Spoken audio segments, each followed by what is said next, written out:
Looking for bloodstock that shapes the world? You can find it here. Foundation mares that will shape the breed. Weanlings with prime potential. Your next moment in the winner's circle. It's all waiting for you here at the world's marketplace. Keeneland November Breeding Stock Sale, where the future is found. Beginning Tuesday, November 5th.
Welcome back to Today at Keeneland for this opening day Fall Stars weekend to kick off the 2024 fall meet. Of course, she's Gabby. I am Scott, and we are so happy to be back here once again for another fall race season here at Keeneland Racecourse and kick off a weekend with gorgeous weather. This is the definition of an Indian summer, and it's going to carry on for the next few days through opening weekend. It is warm, it is sunny, it is beautiful, and we've got great conditions and wonderful racing to kick things off here on this Friday. I'm happy to be back at this desk with you. This is one of my favorite times of the year, whether it be the spring meet or the fall meet, and it's a sensational weekend to kick off Fall Stars. I'm excited to get into it. Scott, you've had a couple of good handicapping seasons lately. Let's hope that trend continues. Same for you as well. And I want a copy of that, how she said she was happy to be at this desk for me, because I want to play that back week 3 of the meet, just a reminder of her happiness in being here with me at the Keeneland set for Today at Keeneland. So it's opening day of this fall meet. As far as weather, let's go to WKYT for the latest. Here we are. It is the opening day out of Keeneland. Can you believe it? We made it to the fall meet, and it is going to look absolutely wonderful. I tell you what it reminds me of as we go through race day out there. I think that we have more of a late spring meet kind of feel with these numbers, 75 to 80 degrees. So you're going to end up tracking levels like that. I mean, you can see the numbers here, 74, 77, 78 degrees as we make our way through the day. So right around 12 o'clock, a lot of folks are filing in there. We should be in the mid-70s for that first race during the 1 o'clock hour. And it's dry. I don't think there's a shot that we see anything widespread with precipitation. So a great opening day at Keeneland. Good luck out there. And speaking of being dry, our John Deere track conditions fast and firm. Fast and firm, I would imagine that hopefully will be the case throughout the weekend. Granted, things can change quickly, as we know, with the weather, but it looks like we should have great conditions presented by John Deere, fast and firm, throughout the entire opening weekend. Full card selections for today. Don't forget, download the Keeneland Race Day app. You'll have them by your side on the go, whether it's on your smartphone or tablet. And here's our full card selections for the entire 10-race card. We don't agree much. We first agree in race number 3 with the number 11 horse, but we don't see eye to eye with any race outside of that, Scott. And I'm not surprised, just considering the quality and also the depth of these races today. You can go so many different directions. That's what makes the pick 5s, the pick 4s, the all-turf pick 3 very intriguing. I'm telling you this, I've said it in the past. I felt very locked in handicapping this opening weekend. I did too. Very, very locked in. Maybe it's just the excitement surrounding Keeneland, but I'm telling you, we'll see. You were handicapping on the plane, right? Maybe that had something to do with it? That's right. Could have been. Lack of oxygen? Could have been. Absolutely. As far as social media, give us a follow on X at Keeneland Racing, Facebook at Keeneland, Instagram at Keeneland, and FanDuel TV over on X as well. We'll be part of that FanDuel TV coverage each and every race day. If you don't have FanDuel TV on your cable or satellite provider, FanDuel TV Plus app, download it right now. Roku, Amazon Fire TV, Apple TV, and you'll have it on any of those 3 connected devices to your home television. As far as FanDuel TV Plus is concerned. All right, let's get into... You feel locked in. I feel locked in. We don't agree at all, so it's going to be a good day for one of us, a bad day for the other. Or it could be bad for the both of us, and we're completely off base. It's horse racing, it's gambling, it's sports. That's why we love it. A race that we love, the Grade 1 Darley Alcibiades. Grade 1 featured event today with 3 stakes races, the other 2 Grade 2s, but this is the headliner for the fillies looking to stamp their ticket to the Breeders' Cup Juvenile Fillies at Del Mar on November 1st. Scratch the Queen's MG. That's a late scratch from about 30 minutes ago. Immersive. Finally going to be a favorite. She's 2 for 2 in her career. She was 10-1 on debut, and she won the Grade 1 spin-away at odds of 12-1, giving Godolphin their first ever win in that Grade 1. I was shocked when I saw that, given all the Grade 1 success that they've had throughout the world, throughout the planet. So she'll be the favorite. She's definitely capable, right? I mean, she is a very good filly. The conditions that she ran in last time out in the spin-away with muddy conditions, she closed into Quiet Side, who's the number 7 horse in this race. But I'm going to go to Quick Kick, the number 6 horse in here, for Greg Tramonton and trainer Tom Amos. They added blinkers to this filly, and in start 2 of her career, you always expect horses to get better as they progress in their careers, especially young horses. But the way that she sped up and picked things up here at about this point in the race was what really impressed me. And she draws off and wins by 2.5 lengths. She's a daughter of McKinsey that they paid $550,000 for at the Keeneland September sale last year. McKinsey has had an insane start to his stallion career this year. Chancellor McPatrick gave him a grade 1 from that first crop in the grade 1 Hopeful Stakes. So she's a filly that she's obviously stepping up. First try against winners, and it's against grade 1 company. But when you're looking at these fillies at this time of the year, if they've got talent, they're capable, and I think that she's capable. Immersive second choice, and then I go to the number 3 horse, Liam in the Dust. I think a filly that absolutely can take a step forward going 2 turns in today's grade 1 Darley Alcibiades. That was the thing with Quick Kick. I think she's really good. I was a little worried about her stretching out because it's a really nice sprinter family on the bottom side, and although McKinsey's have been very good as of late, I think the jury's still out how far they can go. So they haven't had really a chance to go far, Yeah, they haven't. Right? I mean, it's a very, very small sample size of the horses who have stretched out. So we'll see what Quick Kick can do. I go to the filly just to her outside. I love Quiet Side today. Talking about the grade 1 spin away last time out, I know she lost to Immersive, but look at the conditions of the track this day. I was actually at Saratoga for this race, and the skies opened right before. I don't know if the track was harrowed when it was currently raining and then they sealed it, but it was a very tiring, challenging track. And this filly, Quiet Side, she did all the dirty work on the front end. Any horse who was near her finished out the back door, and I thought it set up perfectly for Immersive. Now, I like Immersive. I'm using her third, but I think Quiet Side can turn the tables today. And I also like her running style better at a track like Keeneland going a mile and a 16th, where you want to be forwardly placed at that first wire finish. So she's going to be the top pick. I also really like the 3, Liam in the Dust. She ran excellent considering the pace and the Pocahontas last time out. The pace that was with her finished 6th, 10th, and last. So the fact that she held on to finish second against Lacara, who had a better trip, I thought was a huge effort. 7, 3, 8 for me in the grade 1.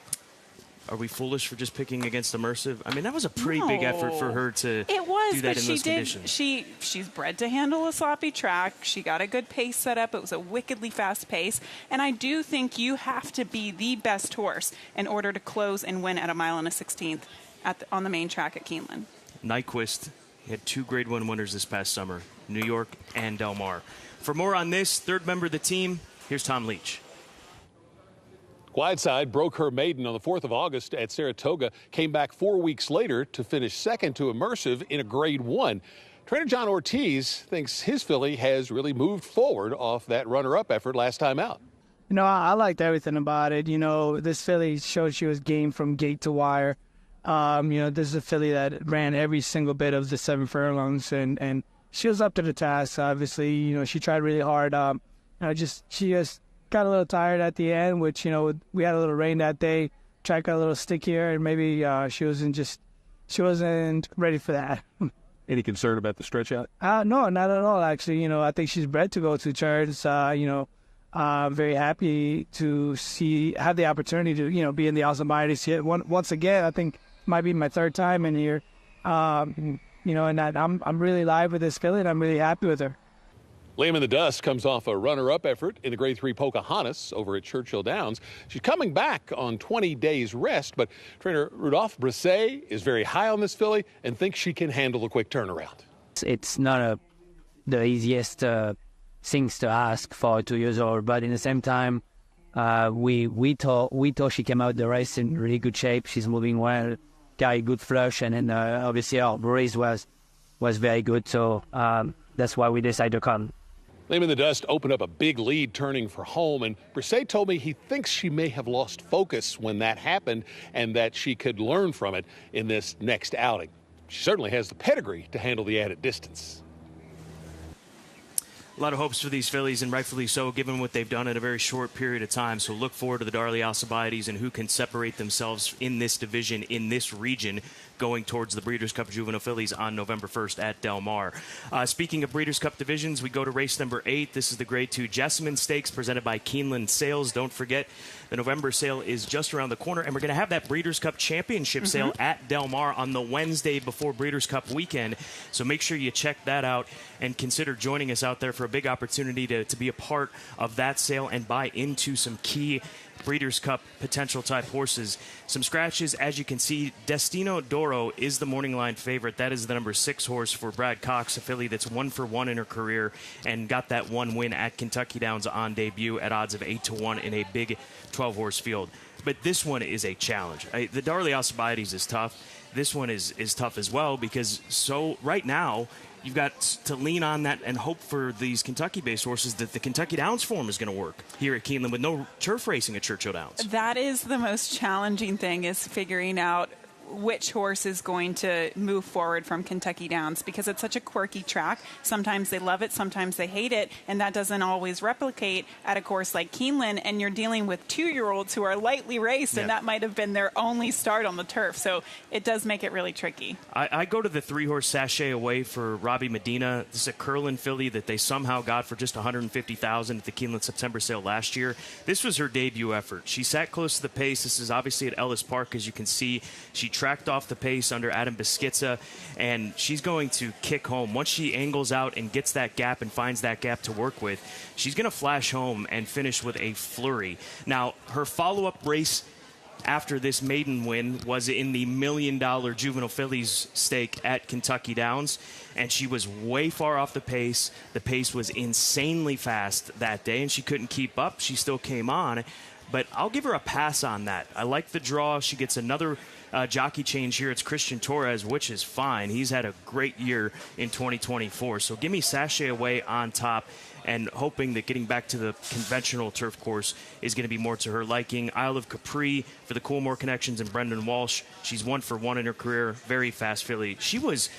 You've got to consider as she was just shy of 3-1 as the favorite in a 12-horse field at Kentucky Downs. That's like being even money in those big fields and the way that the money spread around. So high hopes there for her on debut. She scored, goes 2 turns for the first time. She's got the pedigree. And then I go to the 13, who draws into this race. That's where Jose Ortiz goes. He stays with the 13, giving first preference to Give Life for Ignacio Correas. Yeah, I don't think we have a rider yet for the 7, right? We don't, as of when we first started off the day, but nonetheless, Give Life on the outside as the 3rd selection. The daughter Caravaggio. The Caravaggio fillies and Colts have done a great job over the last couple of years. White Beam would be the headliner U.S.-based filly. Porta Fortuna is a daughter of Caravaggio, who's picked up 3 Group 1s over in England and Ireland this season. But I think she's coming Give here for the Breeders' Cup. I would imagine so. Yeah. Okay, I love a horse today. Okay. And it's in this race. It's totally justified, and I'll give you some reasons why. We'll go back to her last race. This was in the P.G. Johnson at Saratoga. This is another scenario where she pressed the pace early. She was involved, which I love to see, especially for a trainer like Rusty Arnold, who sometimes doesn't always have this type of running style. Look at the 5. She was pressing the 5. The 5 finishes last. It is a cavalry charge of horses. Look at the 2. She manages to hold off a heavily favored Chad Brown runner who didn't draw in to this race today. So she not only put the other Speedway who finished last, she also held off late challengers, which happened to be the heavy favorite for Chad Brown. On paper, it might seem maybe on the slower side if you're looking at speed figures, but I think that effort leads me to believe that there's room for improvement. I really like her today. Manny Franco back aboard. She'll be the top pick. Isle of Capri, I don't know if you watched her last race at Kentucky Downs, but this is definitely one of those horses where she either loved Kentucky Downs and it's not going to translate here, or she is kind of a freak of nature because she broke out of the starting gate so quickly. She has tremendous amount of gate speed. They might not be able to catch her on the front end. I like her. And then the 6 Destino d'Oro, it was a dominating effort, again, at Kentucky Downs. She made an early move under Flavian Pratt, and she kept on going. She could have won by more. Visually, it was incredibly impressive. But, again, does that translate here? We'll see.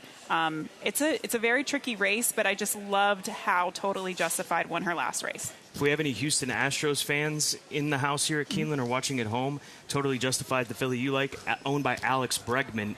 He may be here. I know Alex would rather be on the baseball diamond, but they were eliminated from the playoffs here in the last couple of days, and he's a frequent visitor to Keeneland. And they bought this filly here at Keeneland for $285,000. She's by Justify out of a Galileo First Dam, one of the best crosses we have right now as far as young stallions with particular mares. It's the same cross that's given us City of Troy, who's coming over for the Breeders' Cup Classic. That is a look at the Jasamine presented by Keeneland Sales. We move on to the Grade 2 Stoll Keenan Ogden Phoenix Stakes. Say it with me, Gabby. Stoll Keenan Ogden Phoenix Stakes. Nakatomi 7-5 on the morning line off of his Grade 1 success up in New York at Saratoga. Will be the favorite in this race, no doubt. I'm going against Nakatomi. He's been a very nice horse. There is no getting around it. And he's one of these types of horses that Wesley Ward, he doesn't ask a lot of them because they give a lot in the big situations that they come. He's only making start, 17 of his career? 19? Is it 19? 19. 19 of his career. He's 5 years old, fourth start of the year. He gears horses up like this for the fall and for the championships and the Breeders' Cup, and he ran a big race in the Breeders' Cup. But I'm going to go with Federal Judge, the number 1 horse, on the ascend right now, in my opinion, in these sprint division here in North America. This is a gelding by Army Mule, love myself some Army Mules, who blew the doors off of a field in his most recent start by 6 lengths at Saratoga. He ran 109.4 for the 3 quarters, and he just got better over the course of that race. He's fast. He's got the speed from the inside. He's got Flavian Pratt, who's in town, who, if you weren't paying attention to Saratoga, had the season of a lifetime, breaking the stakes record for most stakes wins in a single season. So Flavian's here. He's riding for Brad Cox. Give me Federal Judge over Nakatomi, and then you got to consider Hear My Song. He loves it here at Keeneland. Past stakes winner here at Keeneland, won the Commonwealth going back to April of 2023. He should be right there in the end. So 1-4-2, my thoughts in the Stoll Keenan Ogden Phoenix Stakes. You and I see this race pretty similarly. Nakatomi is going to be the top selection. I do have some regrets, though, because I think he's going to be a heavy favorite, or at least favored in this race. And I actually hit the all button. Because I think something crazy could happen if Nakatomi doesn't deliver his best. And sometimes in the past, and I know when you look at the Breeders' Cup Sprint, he posted a 105 Beyer. He came back off of the layoff at Tampa and the Pelican and didn't fire. Sometimes I worry about him being able to fire A++ efforts back to back. This race was in the Phoenix last year when he lost to Hoist the Gold, who is a true Grade 1 type of horse. I think he's really good. I just wonder how much that took out of him last time out, if he can replicate it today. I did use him on top. Federal Judge, I think, has got to go from the inside post. The 2 Hear My Song, as you mentioned, has had some really good efforts here at Keeneland in the past, a 2-time winner. Comedy Town, I don't know that his form can come here from Gulfstream, but he's a horse that actually has a tremendous amount of back class, and I think all that's starting to resurface with Safi. So although I did pick Nakatomi on top, I would say that there are some races today that I'm very confident in. This is not one of them. I hit the alt button in the pick 4. Don't touch your phone. You got a visitor there. I know, Yellow we're Jacket swarmed is by looming, bees. and they hurt when they sting you. It's right there. That would be a good day to kick off opening day. Let's take a look at our Sales Grad Spotlight for this opening Friday, and we'll look at race number 3, 7 furlongs, the about 7 furlongs on the Beard course for the 3-year-old and up fillies and mares.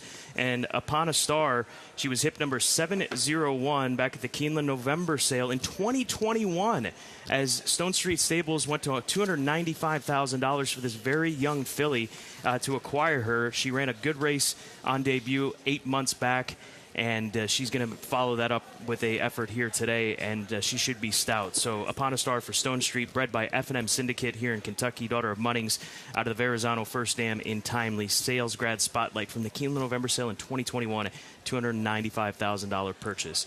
Let's get to our Clocker Report, and we've got some more ground to cover in the Clocker Report. We got video of these horses working in the morning. So we will start with Miss Linnell. Now, she's working in tandem with Dreamaway, who's going to be tackling the boys on Sunday in that stakes race, I believe the Indian Summer. She's a freak. Now, Miss Linnell there she is. She's going to track off of her. She's going to start to pick things up. She bobbled a couple of times, which I noticed in the workout. But nonetheless, working in company with Dream Away will sway a lot of folks' opinions as she gets ready for race number 8 today. Well, and also we'll take a look at Tambo here, clocking a 4 furlong workout in 48.8. And a useful half-mile maintenance move makes her first start for Cherie DeVoe. Turns back in distance, exits Stakes Company, and will be tighter in the second start off the shelf. Dirt to turf on point. Going back to Miss Linnell, I know visually that might have not been the most impressive because she was, she couldn't catch Dream Away. But Miss Linnell is a dead-end closer. I mean, she comes from out the back, and I think Dream Away, she's speed. So you're kind of pairing two very different types of horses together. That's why the visual, I think, was a little off. And Tambo, that didn't look like a 48 work, right? No. I mean, she was just being held there. That was a very easy work for Tambo. That's the 11 in race 8, the 4 in race 10 as far as the clock report is concerned. Let's get into our multi-race exotics here on opening day. I'll begin with the late pick 4 starting in race number 7, $36 investment, and going to go 3 deep to start things off in race number 7. That's the Stoll Keenan Ogden Phoenix Stakes with the 3 horses that I like in there: Federal Judge, Hear My Song, and of course Nakatomi. In the Jessamine, finding coverage, Isle of Capri, the fast filly for Brendan Walsh, the number 3 horse Sashay Away, the filly I like on top. The 8 horse that is Mayday ready for Joseph Lee, getting Frankie Dettori to ride. Frankie's ridden this filly twice. Both of them have been wins. She's won at Saratoga. She's won at Kentucky Downs. Another one to throw into the conversation for the Jessamine presented by Keeneland Sales today. And then in race number 10, the Alcibiades, I should say, 6 and 8. I'm going to go with the filly I like best, Quick Kick, and then Immersive. I'd say Quiet Side if you're looking to add to the ticket in that race. And then in the 10th and final, a allowance race on the turf, 2, 6, and 7. The speedy Etrurian for Joe Orsino, who comes into town from South Florida. Baraye for Wesley Ward, another speedy filly that he has here. This one for Ammo Racing, who's won at Keeneland in the past. And then Cloud Walker, the 7 in race number 10. I think it sets up for this filly. She's going to have plenty of speed. She'll have an opportunity to lay off the pace and make a run at him. And she didn't get any pace last time out in a route race. She's not a router based on the way that she ran last time out, at least at this point in her career. So that's why I'll lean on Cloud Walker as the alternative, or the main pick, I should say, to the speedy fillies in that 10th and final race. All right, that's a look at Scott's late pick 4 ticket. I'm going to throw some dollar bills at the best wager in racing, and that is the all-turf pick 3. I cannot wait to bet this again. Love it. Have we started crowdfunding yet? Not yet, okay. But we just ran out of time. It will happen. We've got until race 5. Race 5 does kick off this $3 base wager. It's a 1 1/8 miles on the turf course. Allowance race, tough race. But I did throw in some prices as well as the 10 Olivia Moralda. That is going to be my top selection. I actually really like her turning back in distance to the mile. I think it makes her late kick a little bit more potent. But I also use the 4 Beach Walkin'. I think her last race was just a means to an end. It was her first race off of a long layoff. She's won here at Keeneland, as she actually put off a huge upset during the fall meet at Keeneland last year, 20-1 when she won that allowance race. And then I'll also use the number 8 in there, Self-Confident, who just makes sense for obvious reasons for Shug McGahee. As we get to the 8th race, that is the Jessamine.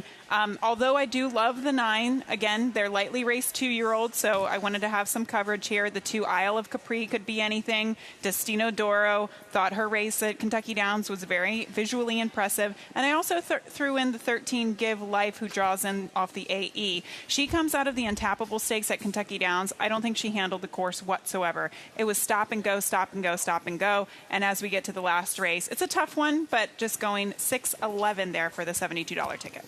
Shout out to our good friend Andy Serling. He said he rushed through a program that he puts together there in New York just so he could watch us today. He's a big fan of the show. He loves us. We love you, Andy. Thank you.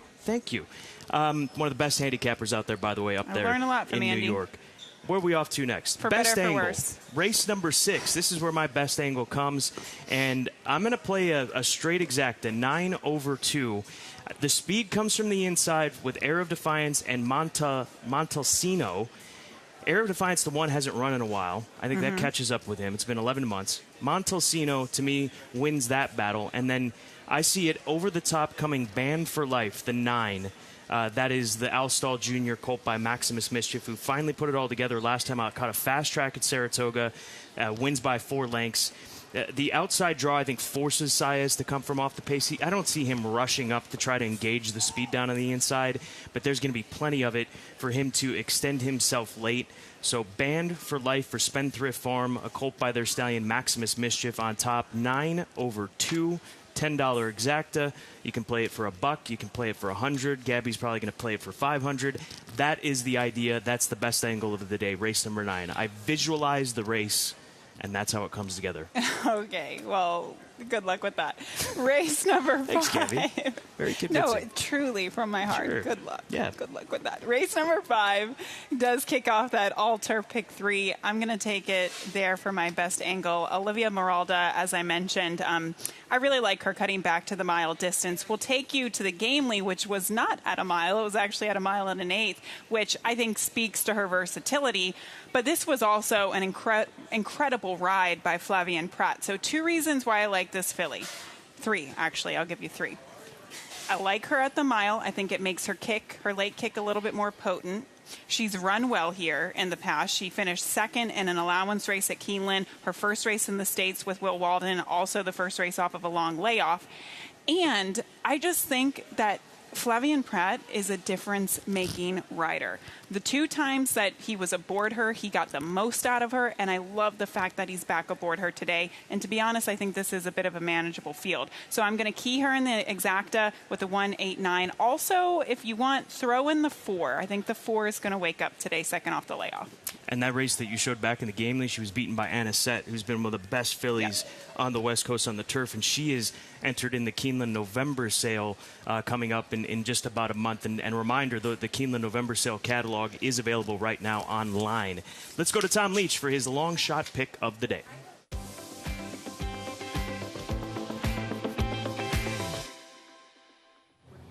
For our long shot pick on the opening day card, we're going to race 5. It's the 6-horse Good American at a price of 8-1. Nacho Correas is the trainer, and this horse ran big in the first outing for the Correas barn, and that was off a layoff, so there could be improvement coming. Also, this horse won at over 1.25 miles at Kentucky Downs, so the added distance in this race versus that last one should be no problem. 8-1, let's try Good American. Thank you, Tom. Thank you to the team upstairs guiding the show and prepping it for this opening day. Thank you to Gabrielle. Thank you, Scott to Hazelton. you, Gabrielle, I should say, Thank for you. joining me and being on time happy today. To be here. Enjoy today at Keeneland. It's opening day, Fall Stars weekend.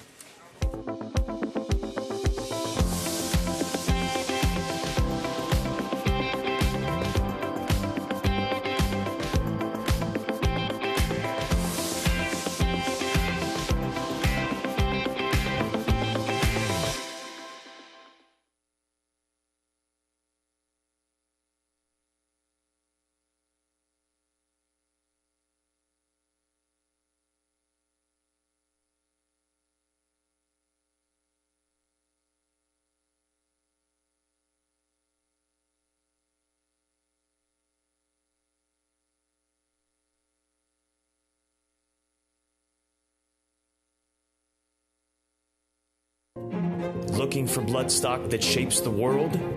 You can find it here. Foundation mares that will shape the breed. Weanlings with prime potential. Your next moment in the winner's circle.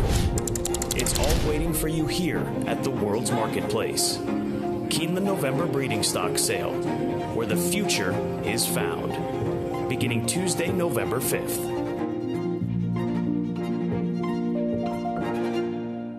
The wandering son returns. The older brother, who's been away from the family for over 1,000 days, is back. A little bolder, more sophisticated, stronger yet leaner. The all-new Land Cruiser resumes its place alongside the new, more dynamic Tacoma, the powerful Tundra, the legendary 4Runner, and the full-size adventuring Sequoia to reunite Toyota's 5 brothers. The family that plays together stays together. Toyota, let's go places.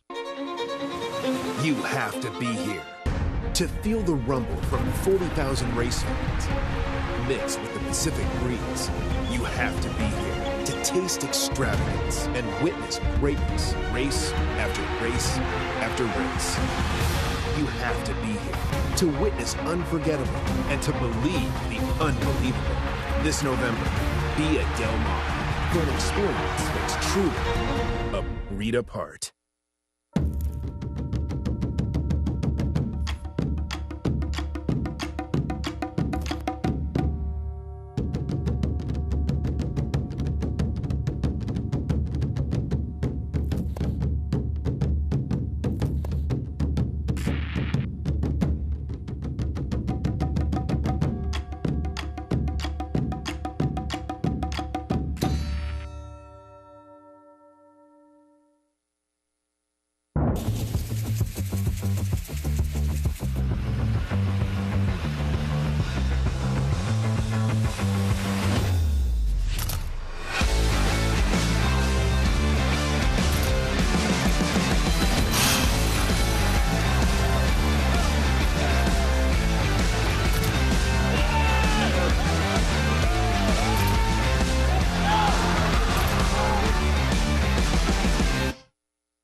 Keeneland welcomes Dr. Brock Terry to the paddock. Dr. Terry is the Director of Music at First United Methodist Church in downtown Lexington and the resident music director at the Lexington Theater Company. The Lexington Theater Company is thrilled to present A Christmas Story, the musical, at the Lexington Opera House November 21st through the 24th. Tickets can be purchased at lexingtontheatercompany.org or by calling or visiting the Central Bank Center ticket office. The Lexington Police Honor Guard present the colors. Ladies and gentlemen, please rise as you are able for our national anthem. Oh, say, can you see by the dawn's early light what so proudly we hailed at the twilight's last gleaming, whose broad stripes and bright stars through the perilous fight o'er the ramparts we watched were so gallantly streaming, and the rocket's red glare, the bombs bursting in air, gave proof through the night that our flag was still there. Oh, say, does that star-spangled banner yet wave o'er the land of the free and the home of the brave?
Keeneland is proud to recognize Mark Glaros from Guest Services as the Employee of the Day.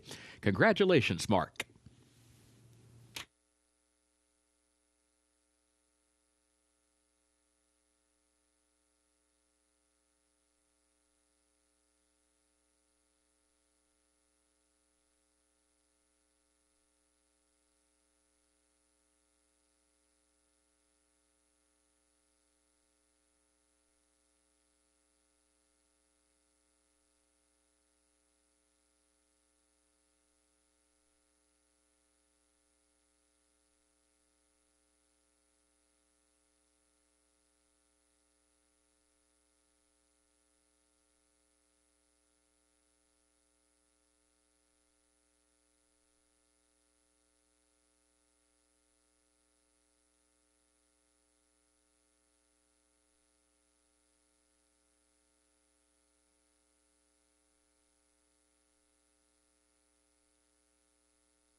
Good afternoon. Welcome to Keeneland Racecourse, where the John Deere track and turf conditions are as follows. Fast track at a firm turf today.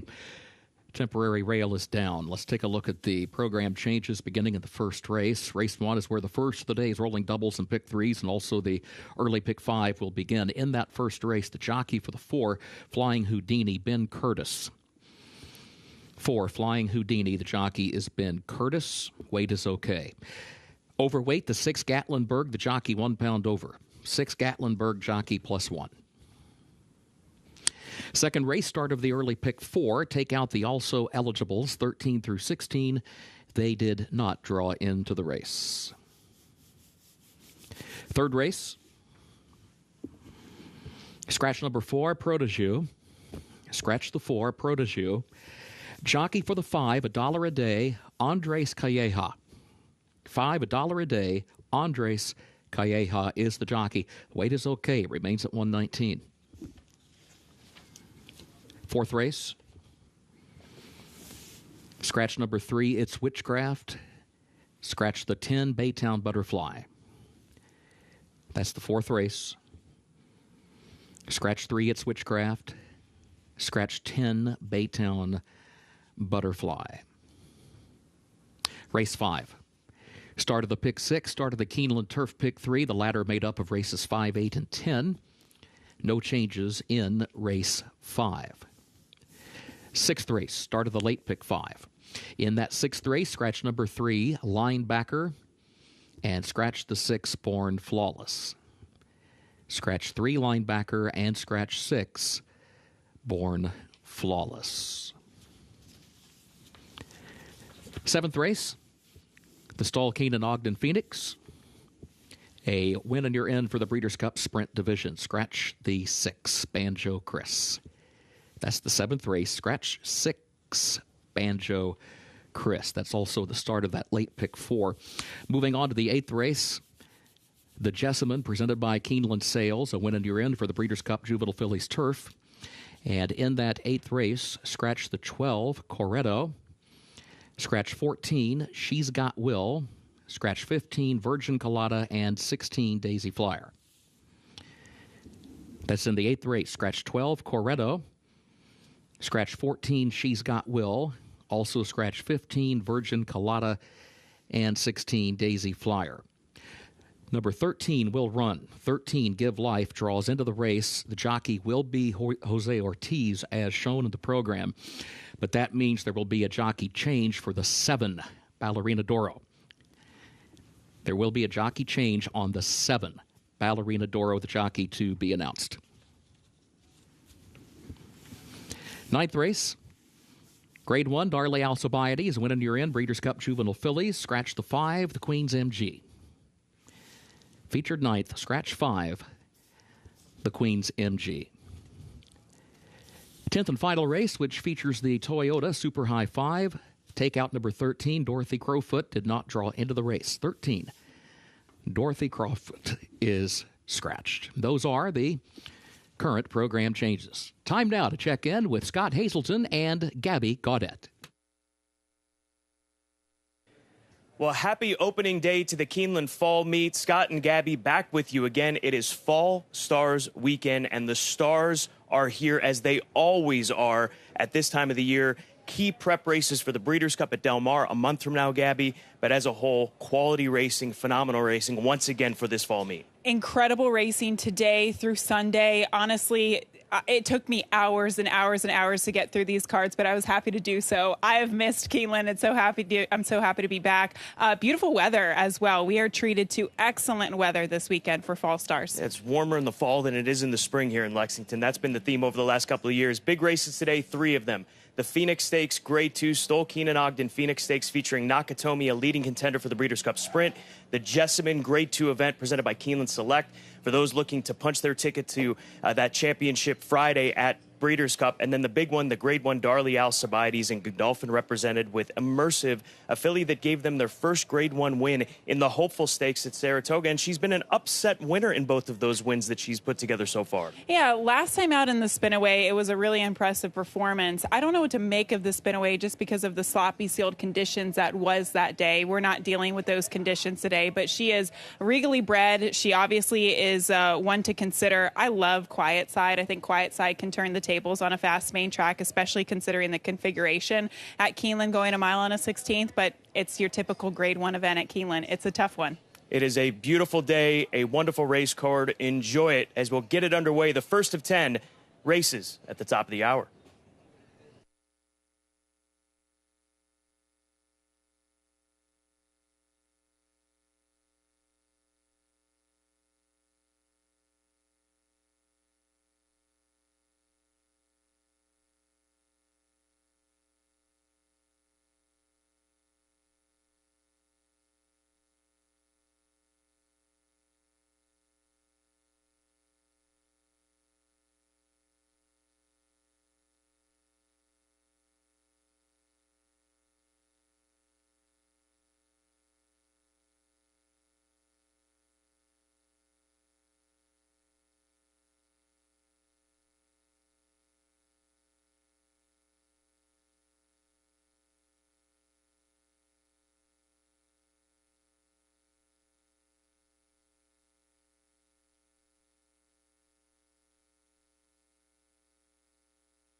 Good afternoon and welcome to Keeneland Racecourse and happy opening day. Let's kick this thing off with a bang.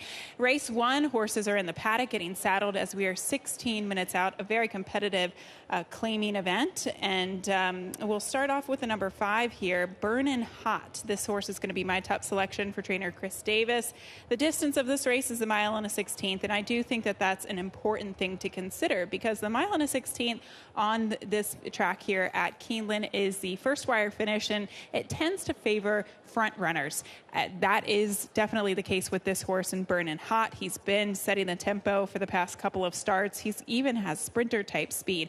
I don't think anybody is fast enough to run with him. So I like his chances to wire the field in a similar fashion that he did last time out. It is a tougher field today, but I do like the fact that he should be able to wire the field this afternoon. The number 7 horse, Parkway, is next for trainer David Jacobson. Now, I actually think he's probably coming out of the strongest races, but I don't know that I love his running style. He's a horse that even at a mile and a 16th can kind of plod behind the field. At one point in time, he was about 6 lengths off the pace last time out. Maybe the blinkers will help him, but I just don't love his running style considering that this is the mile and a 16th on the main track today. The number 3, Ask Arthur, is going to be the 3rd selection, and he's got tactical speed. He wasn't too far off of it last time out, and it's kind of a light bulb angle. This horse took a while to break his maiden, but once he did, he came back and he fired away with a very nice effort last time out at 26-1 at Churchill Downs. I don't think that was a fluke. I think this is a horse that's continuing to improve. That was a really good effort last time out, and if he can find himself forward and in a similar position, maybe just behind the speed of the 5, Burnin' Hot, I do like his chances in here today. Ricardo Santana Jr. was aboard him last time out for that good effort, and he will be back aboard him here today. 5, 7, 3, my top selections for today's opener. Good luck.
Horses are entering the track for Keeneland's first race, first half of the early double, and starts the day's rolling doubles, rolling pick threes, and also begins the early pick five.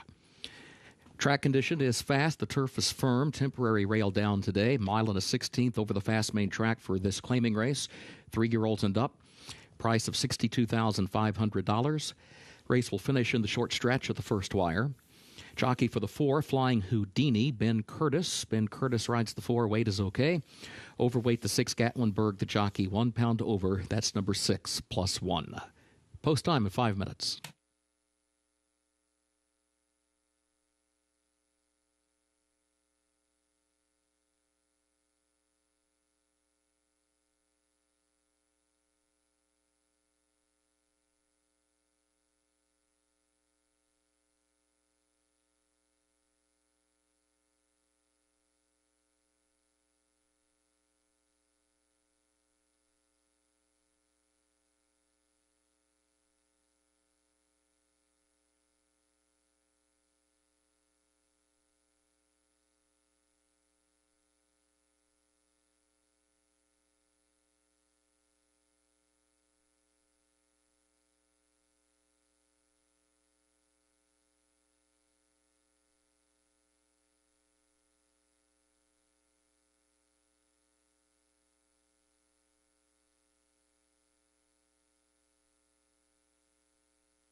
Darley, Keeneland November, and Stoll Keenan Ogden are pleased to sponsor the Best Turned Out Awards today at Keeneland. Representatives from Darley, Keeneland November, or Stoll Keenan Ogden will judge the horses in the paddock prior to each race and present the groom responsible for the Best Turned Out racehorse with a $300 cash award.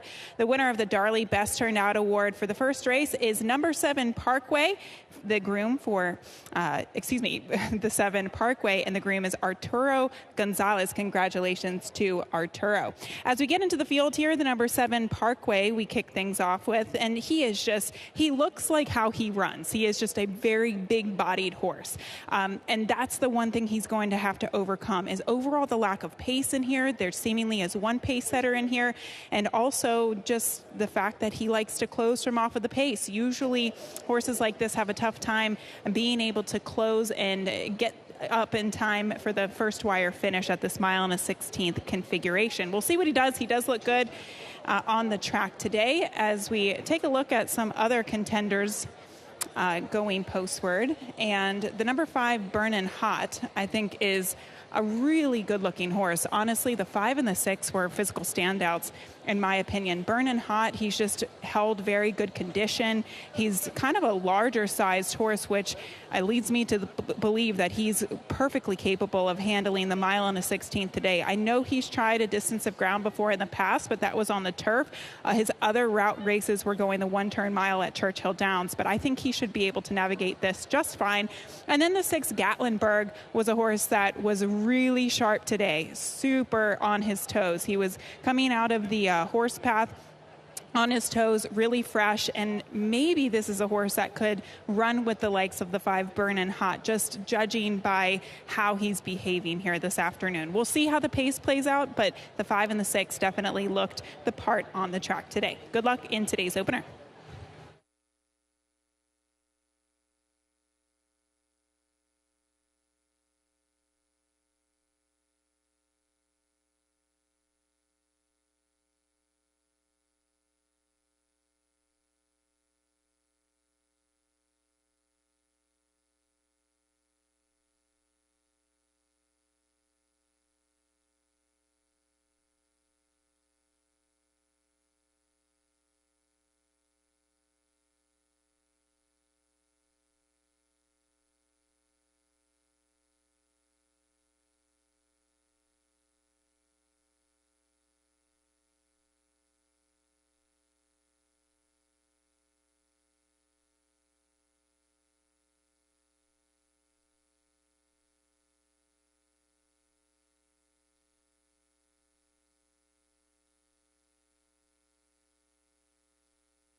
Horses have reached the starting gate for Keeneland's first.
Moving into line for the first race, start of the early pick 5.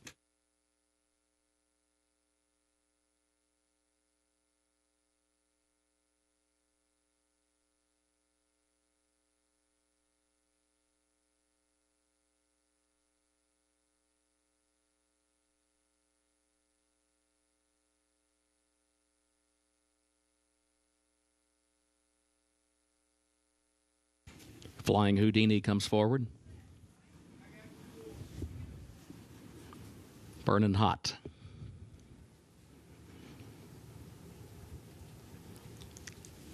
Gatlinburg. Parkway, the last one. Goes in, first wire at the post. And they're off. There goes Burnin' Hot. Burnin' Hot right out for the early lead. Starts to clear the inside traffic. Overstatement is away running in the second position. Ask Arthur comes out in third, and Parkway is fourth up on the outside. Burnin' Hot is now to the rail with the lead. Going on to the first turn, Burnin' Hot leads it against the rail by 2 lengths. Ask Arthur goes second by 1.5 lengths. Parkway stacks up 3 lanes off the rail far outside in third and neck. Overstatement fourth back toward the inside. Gatlinburg is fifth between that pair. Flying Houdini is sixth, and Season Fighter is last of the 7-8 lengths off the lead. 23.7 the time for the opening quarter. Up the backstretch they go. Burnin' Hot the leader. Burnin' Hot leads it by 2 lengths. Here's Ask Arthur against the rail in second by a neck. Parkway third up on the outside. Those two now begin to close in on the leader at the midpoint of the backstretch. Overstatement, Flying Houdini, and then Gatlinburg far outside. Season Fighter still last. It was 46.98 seconds for the first half mile, and Burnin' Hot still the leader and opens back up by 2 lengths onto the far turn. Parkway is second toward the outside. Second 1.5 lengths to Ask Arthur. Third, Overstatement is fourth between horses. And then Flying Houdini, followed by Gatlinburg, who moves by that one on the outside. 6 lengths from the front. Just over a quarter mile to go. It is Burnin' Hot the leader by 2 lengths. Parkway second 1.5 lengths. Overstatement has to go to the far outside third. Nearly 5 lengths off the lead. Top of the short stretch. Burnin' Hot the leader. Burnin' Hot leads it by 2.5 lengths. Overstatement takes aim, but is still second on the outside. And then further back, Parkway has lost ground in third. Here's Overstatement. Makes a final run at Burnin' Hot. Burnin' Hot has the lead by a length. Overstatement still trying. Burnin' Hot hanging tough. Burnin' Hot, Luis Saez to win the opener. Overstatement was across the line in second. Season Fighter rallied up from last to be third, and Parkway was fourth.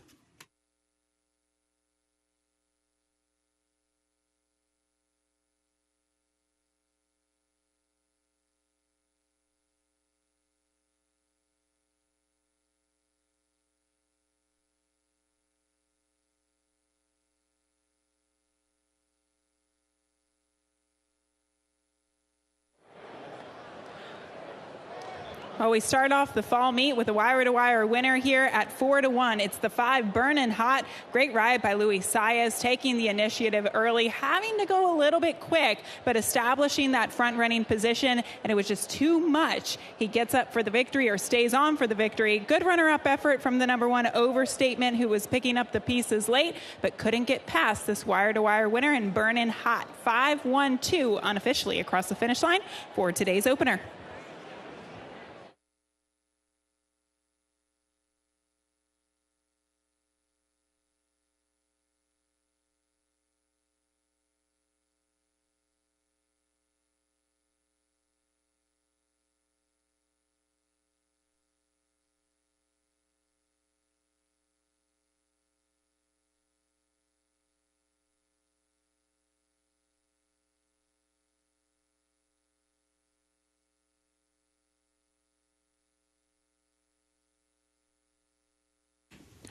Unofficial results of Keeneland's first race. 5 Burnin' Hot was first.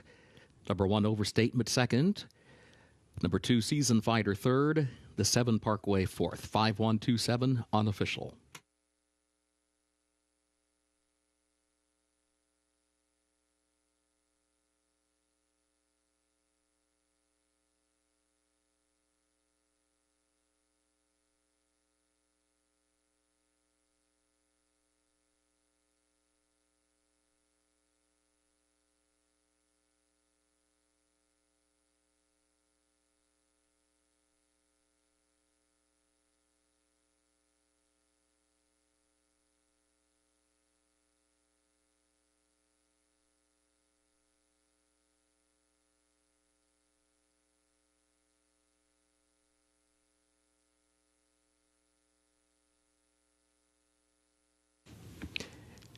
Into the winner's circle for the first race, the unofficial winner, number 5, Burnin' Hot, owned by the Dare to Dream Stable LLC of Michael Faber, trained by Chris Davis, Luis Saez, is the jockey. Burnin' Hot, a 3-year-old gelded son of Bernardini, out of Lavender Baby by Rubiano, bred in Kentucky by Mrs. O.M. Patrick. Mile and a 16th over the fast main track, 1 minute 43.19 seconds.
First race results official. 5-1-2-7, the official results.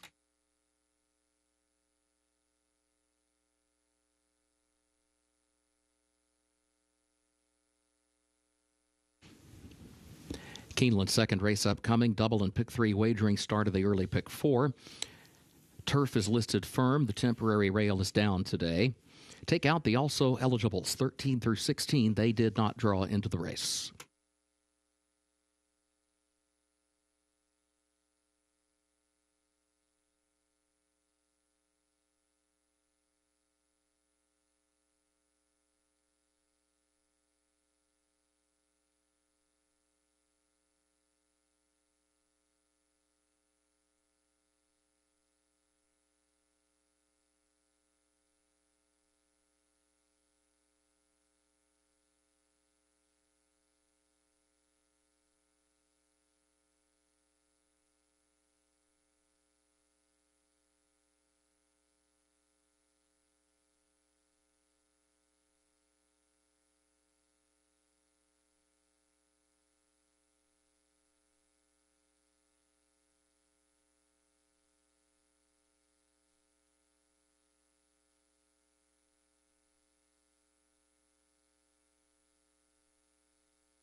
Horses are getting saddled for the second race on this opening day program. 18 minutes out from the second race. Maiden special weight heading out to the firm turf course at the distance of 1 mile. Here's a look at the number 3 test score sent out by trainer Graham Motion, the son of Looking at Lucky. And he has had back-to-back tough races. In fact, last time out, he ran at the grade 3 with anticipation as a maiden. His first race was at Saratoga, sprinting on the turf.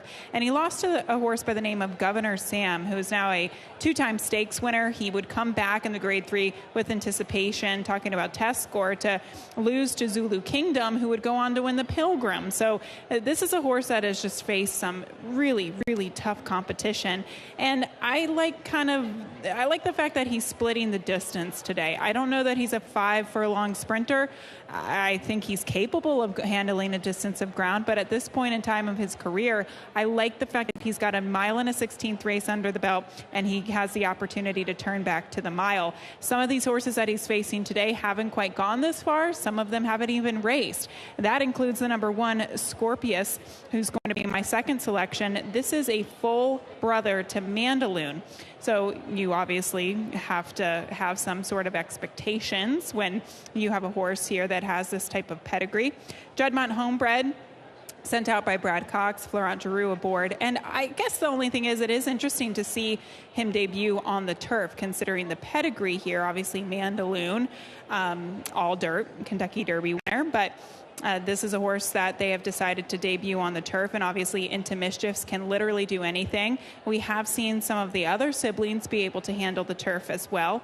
So we'll see what he can do here with the rail draw. He is on the board right now at 9-2.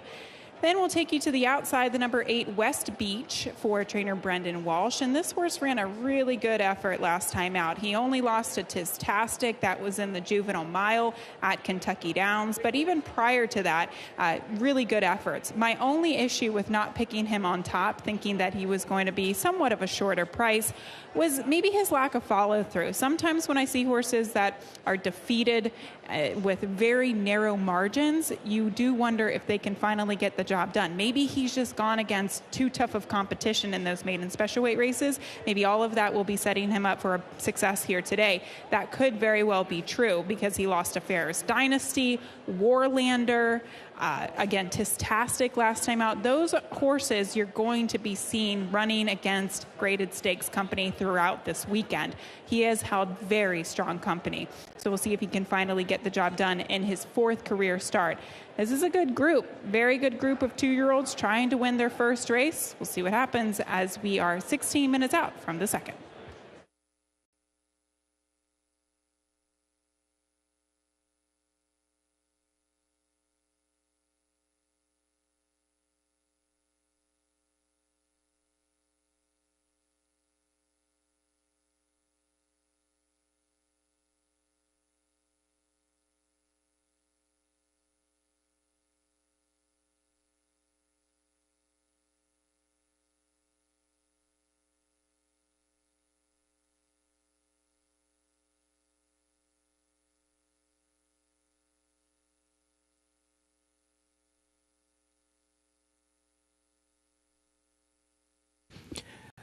Looking ahead to Keeneland's 8th race, that jockey change is now available.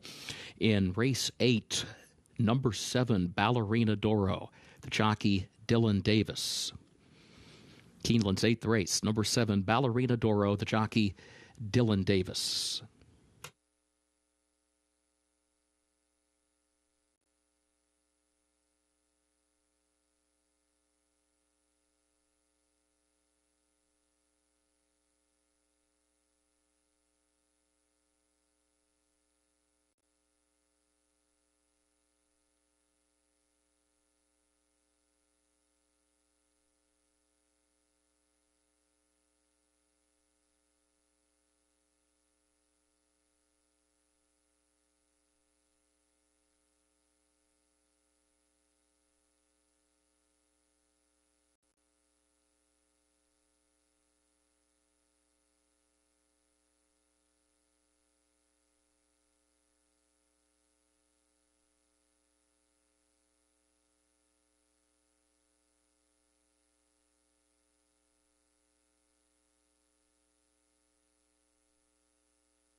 Horses are entering the track for Keeneland's second race, the Cody's Wish. Maiden special weight 2-year-olds at 1 mile over the firm turf. Temporary rail is down today. Double pick 3 and early pick 4 wagering here. Scratch 13 through 16. The also eligibles did not draw into the race. Post time at 7 minutes.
The winner of the Darley Best Turned Out Award for the second race is Mercedes Merequin, the groom for number 12, High Ceiling. Congratulations as we start with that horse, the 12 High Ceiling. He is a first-time starter sent out by trainer Joe Sharp, the son of Mendelssohn, and he looks good, but he is a little ornery today. He just passed me coming down the horse path, and Frankie Dettori was kind of hooting and hollering at him, trying to keep his focus and his attention.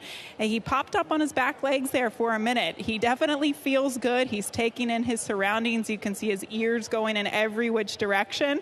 So that is really the concern here. Not that he doesn't look good or that he's not fit enough. It's certainly if he's checked in mentally today as a first-time starter. The number 7, Don't Back Down, is a long shot that I wanted to talk about. I really like this horse at 16-1. Physically, he looks like a turf horse. I know he started out on the main track at Lone Star, but when you look at his physical, when you look at his body and even his legs and his feet, he definitely has a look of a turf horse. Slack pasterns, big, flat turf foot hoof as well. And he's also behaving really well, which I like to see. Brian Hernandez Jr. will be aboard here today. He's calm. A couple of these horses are getting a little worked up, getting a little warm. That definitely wasn't the case for Don't Back Down. And he also lost to a really nice horse.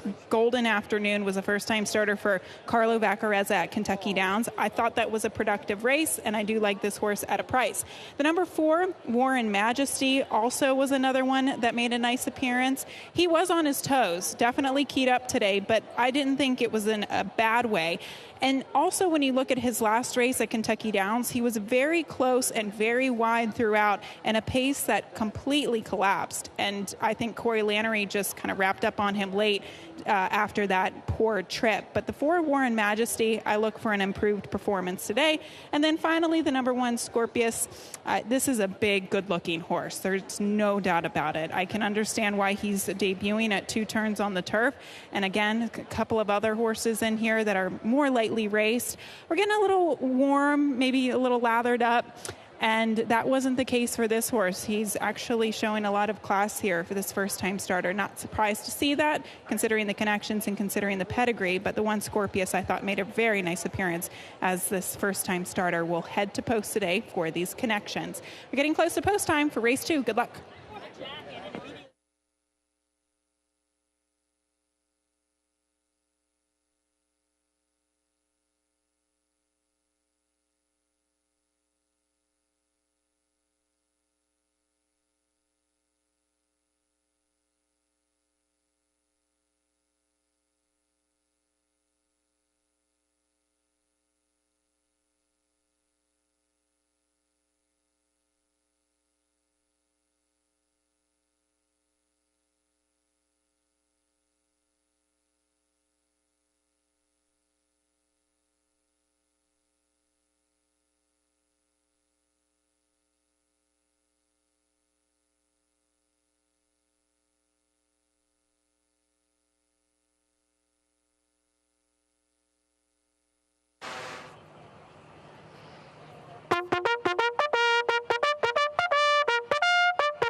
Horses have reached the starting gate for Keeneland's second race, the Cody's Wish, start of the early pick 4.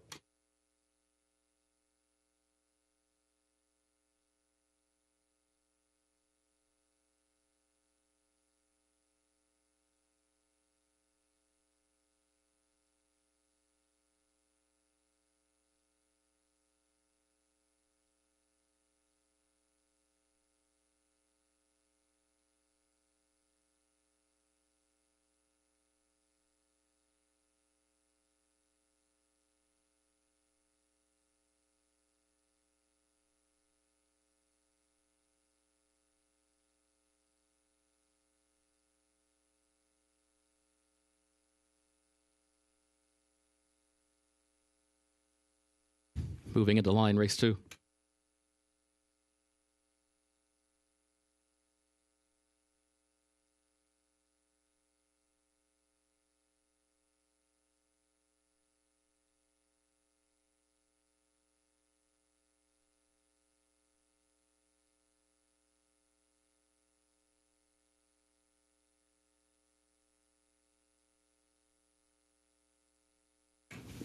War and Majesty comes forward, along with Modiano.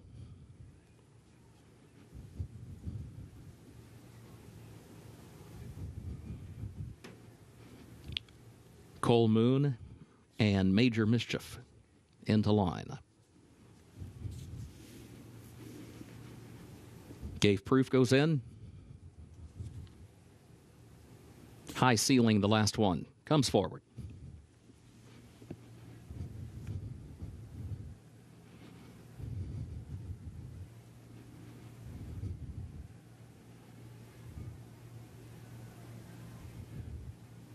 Goes in. They're at the post.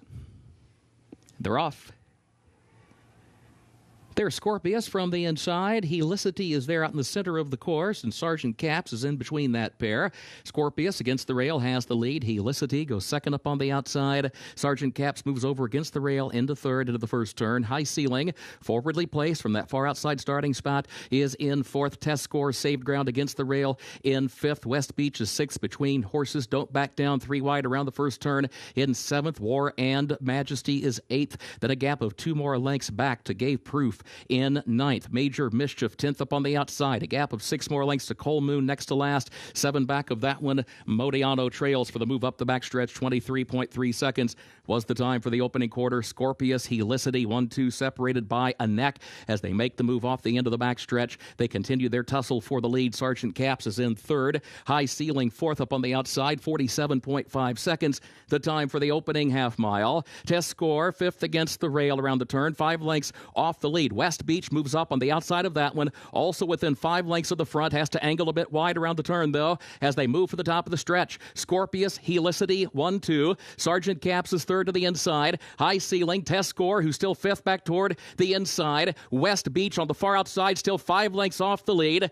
Here's Helicity alongside of Scorpius. They continue their battle with Sergeant Caps, trying to join them from third. Test Score toward the inside. West Beach is running late from the outside. Test Score and West Beach coming forward. Test Score and West Beach. Test Score in front, but West Beach is there. Test Score in front. Test Score to win it by a half length on the line.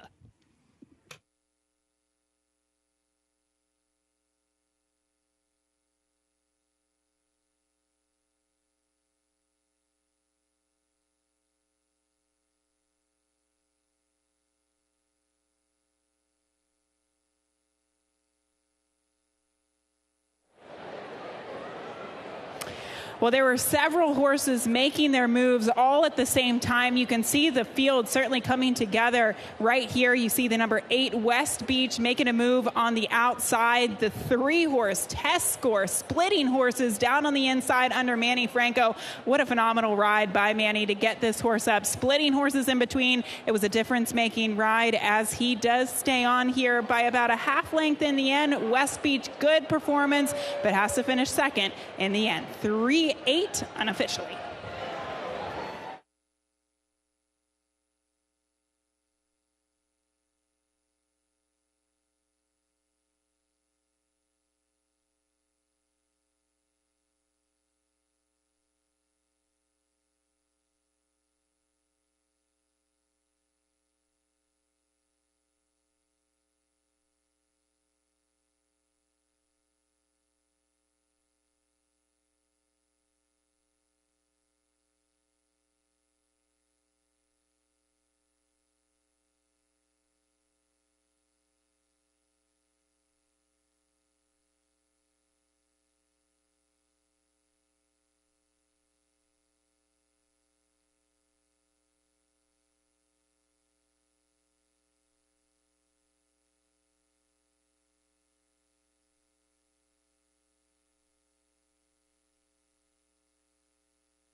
Unofficial results of Keeneland's second race. Number 3, Test Score, was first.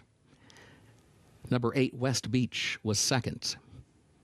Number 4, War and Majesty, third. 2, Sergeant Caps, fourth. 3-8-4-2 unofficial.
In the winner's circle for Keeneland's second race, the Cody's Wish, the unofficial winner, number 3, Test Score. Owned by Ammerman Racing Stables, LLC, of Mr. and Mrs. John Ammerman, trained by Graham Motion, Mandy Franco, the jockey, and the results are now official. Test Score, a 2-year-old son of Looking at Lucky, out of Joy of Learning by Kitten's Joy, bred in Kentucky by Mrs. Jerry Ammerman. The mile over the firm turf today, 1 minute 37.47 seconds, 3:8.42, the official results.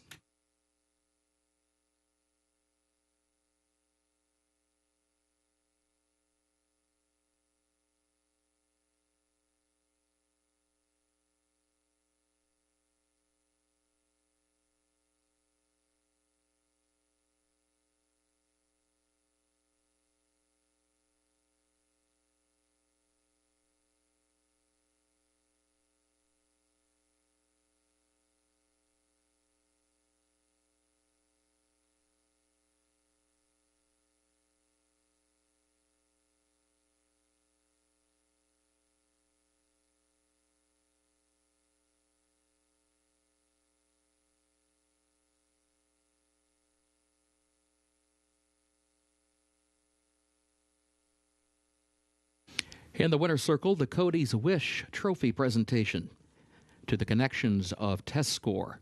Presentation made by Grady LaMonica.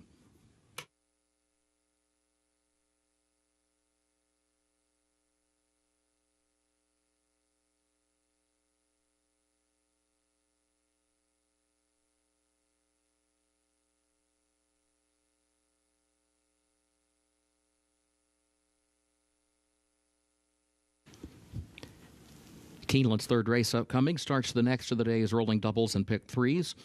The main track is fast. A reminder, scratch the 4 Protégé. 4 Protégé scratched. The jockey for the 5, $1 a day, Andres Calleja. Number 5, $1 a day, the jockey Andres Calleja. The weight is okay.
Horses in the paddock for the third race coming up next. And here's a look at the number 11, Upon a Star, opening up at 1-5. I can't say that I'm surprised that she's opening up at these odds.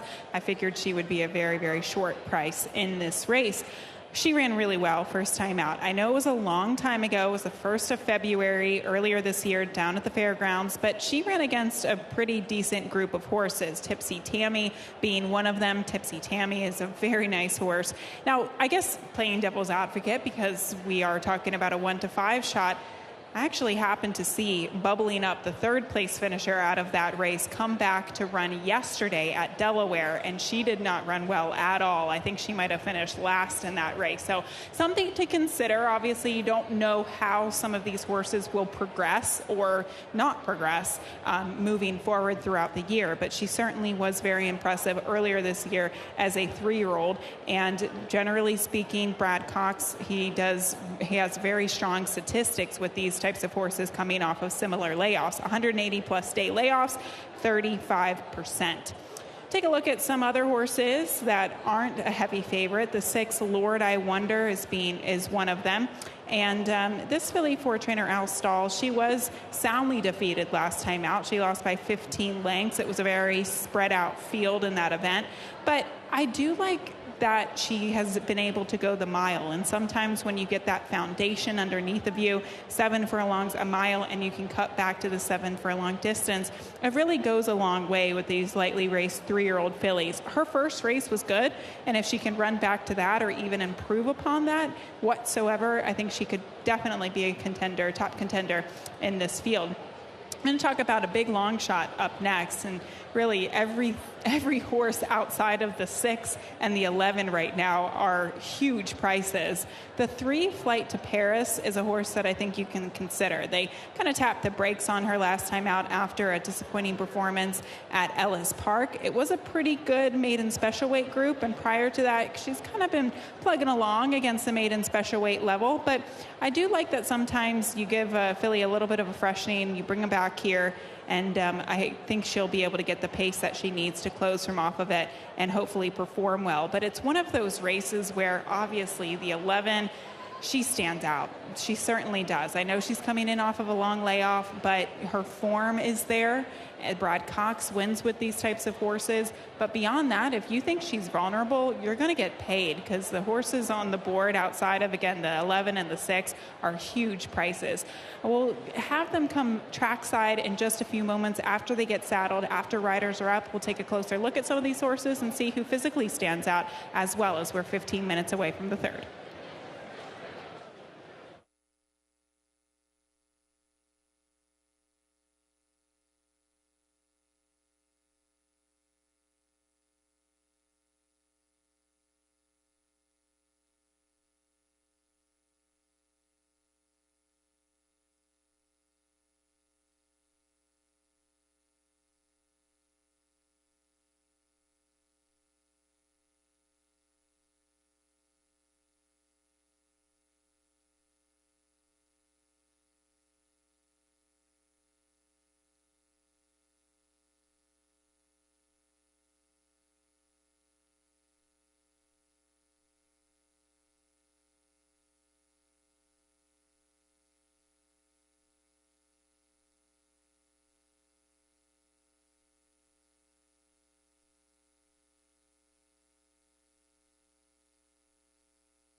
an Oktoberfest, they didn't have any German bands.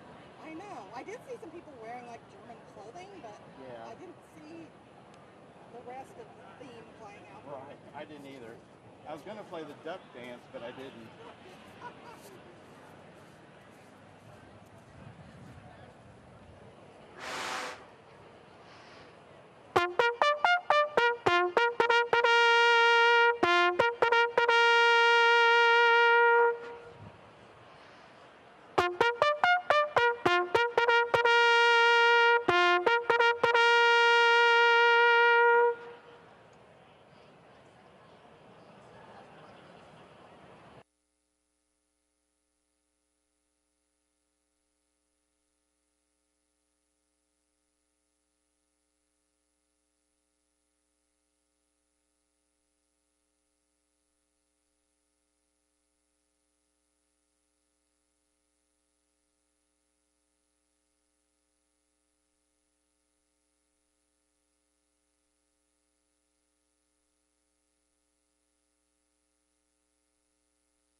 Horses are entering the track for Keeneland's third race, the Proxy. Maiden special weight fillies and mares age 3 and up. Big course distance about 7 furlongs, and the main track is listed fast. Double and pick 3 wagering featured here. Scratch number 4, Protégé, and the jockey for the 5, $1 a day. A reminder, that's Andres Calleja.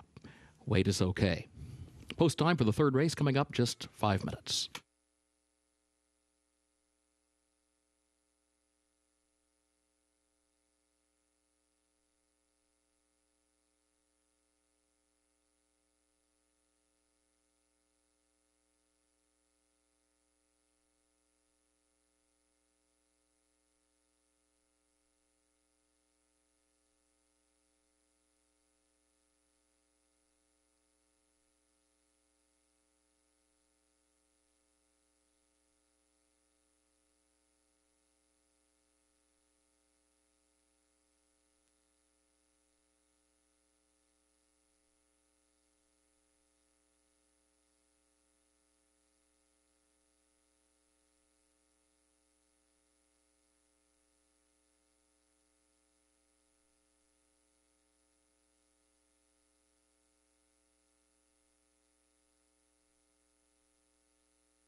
The winner of the Darley Best Turnout Award for the third race, it goes to Diego Juarez, the groom for number 11, Upon a Star. Congratulations, Diego. As we take a look at some of the horses on track, and we'll start off with the number 11, Upon a Star, who is that heavy favorite for trainer Brad Cox. And this really is coming in off that lengthy layoff, and you wouldn't think it because she just looks incredibly fit off of the layoff. Not surprised to see that. We talked about the stats for Brad Cox coming off of these types of layoffs. But, you know, when I look at her, too, as a physical, she certainly looks like she can go this distance and even farther. If you look at her even compared to the pony, she is just all legs. She's very long. She covers a decent amount of ground as well. So she is definitely a horse that will be tough to beat here today. The number 11, Say Cheese, is a horse that I wanted to talk about at a big long shot, 41-1 right now on the board. And I know her races haven't been great to date. Her best race by far was back in November of last year at Turfway Park, where she closed to finish second in that field. I actually think she might be just a better horse this year. She has to be in order to be a contender here, but I thought she made a nice appearance, and she too is another one that's coming off a lengthy layoff, and she certainly looks fit and ready to go. She doesn't hold on to a lot of condition, it looks like, which I think is a good thing coming off the layoff. She's not heavy. She definitely looks fit and ready to go for trainer Whit Beckman.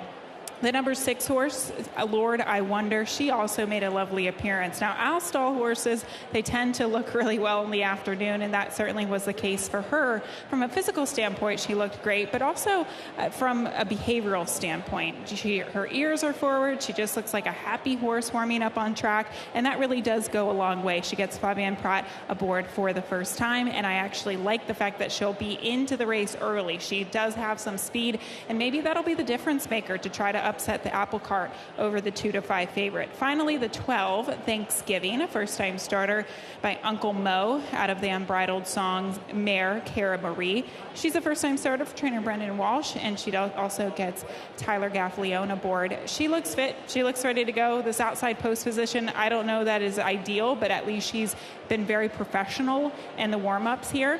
That outside post position, you really do have to hit the ground running, so she has to have some gate speed. We haven't seen her on the dirt, if ever. Maybe a long time since she has been on the dirt, but obviously she's been working on the synthetic at Turfway in the morning, so obviously that is a question mark, but she does look great on track, and those workouts have been fast and they've been solid, so hopefully she does have a little bit of gate speed. But the betting public really betting this as a one-horse race, the 11 Upon a Star at 2-5.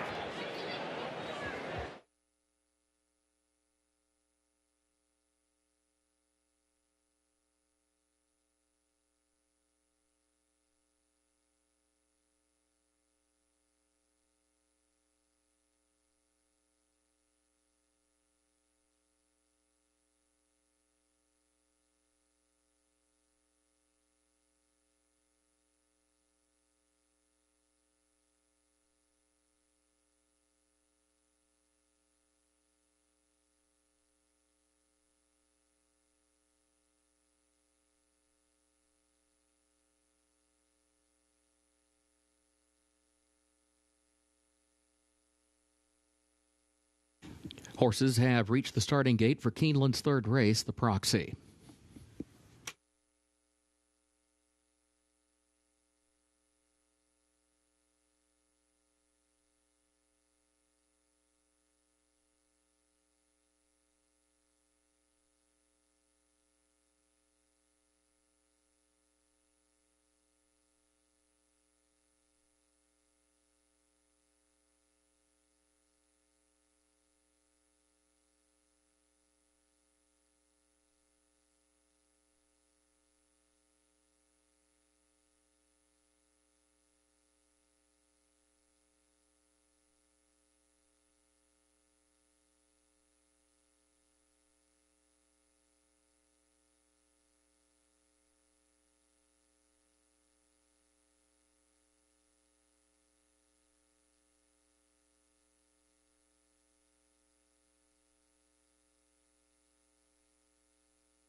Moving into line race 3.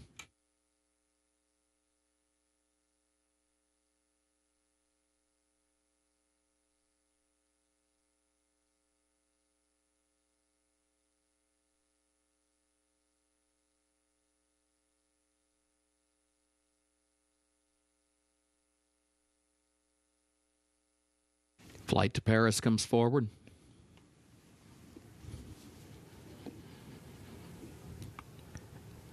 $1 a day and Mo Attitude.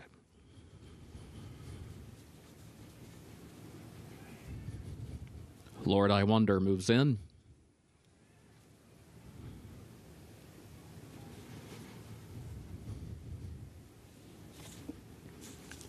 Thanksgiving, the last one, goes in at the post.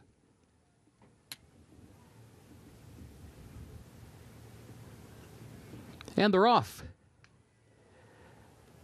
Islander, Time for Magic, Lord I Wonder, and now Flight to Paris with Ebb Hodge and Jersey's Parade. Upon a Star is there to join that flight on the far outside. Here's Upon a Star, moves up in the center of the track, up into third, up into second. Lord I Wonder has a narrow lead, though, and Say Cheese now moves up between that pair. Ebb Hodge is fourth down toward the rail. Islander is in fifth. Thanksgiving is a wide sixth. Time for Magic is settled back between horses into the seventh position. Then Mo Attitude is in eighth. Flight to Paris is in ninth position. Jersey's Parade is 10th. The gap of 6 more lengths, $1 a day. His last of the 11, 21.87 seconds was the time for the opening quarter. Lord I Wonder, Say Cheese contesting the lead. They're separated by just a neck. Upon a Star is third on the far outside, a length and a half off that front pair. Gap of 3 to Ebb Hodge. Islander moves up on the outside of that one. Takes fourth, 5 lengths off the lead, just over a quarter mile to go. Time for Magic is still 7 lengths off the lead as they turn for home. Lord I Wonder and Say Cheese side by side for the lead. Then a gap of 5 back to Upon a Star, who lost ground coming off the far turn. Now it's just trying to hang on to third from Islander to the outside, and Time for Magic fifth to the inside, and Say Cheese has the lead in the final furlong, clear from Lord I Wonder. It is Say Cheese in front, 16th to go for Brian Hernandez Jr. Say Cheese coming to the line 34-1. Say Cheese wins it. Lord I Wonder second, Islander third, Upon a Star was fourth.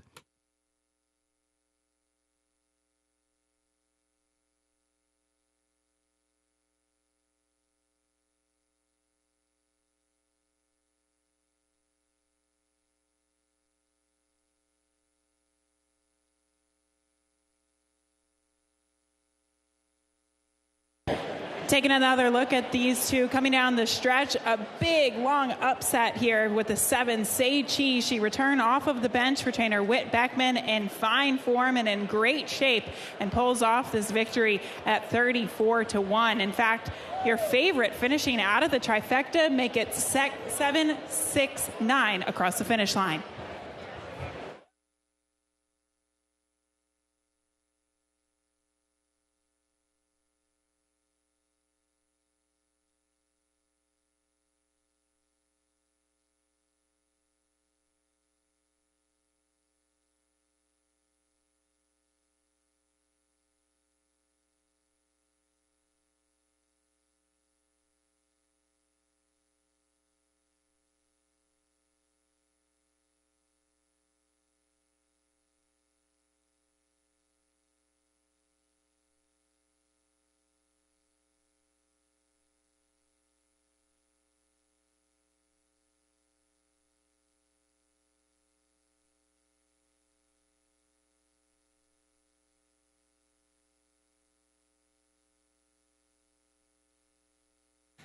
Unofficial results of Keeneland's third race, 7 Say Cheese was first. 6 Lord I Wonder second. 9 Islander third. 11 Upon a Star fourth. 7-6-9-11 unofficial.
In the winner's circle for Keeneland's third race, the Proxy, the unofficial winner, number 7, Say Cheese, owned by Graham Gray Stables of Adamain Span, trained by Whit Beckman, Brian Hernandez Jr., the jockey. Say Cheese, a 3-year-old filly by City of Light out of Brands by Bernardini, bred in Kentucky by Robert and Lawana Lowe.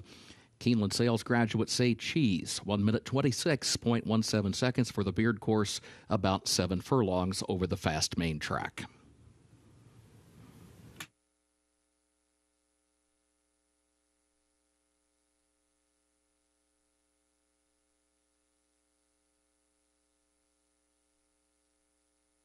Third race, results official.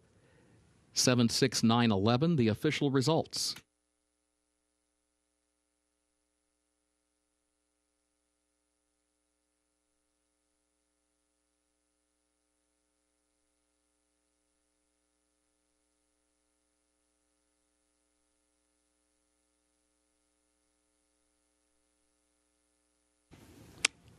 In the winner's circle, the Proxy Trophy presentation, Jill Littleton presents to the connections of Say Cheese.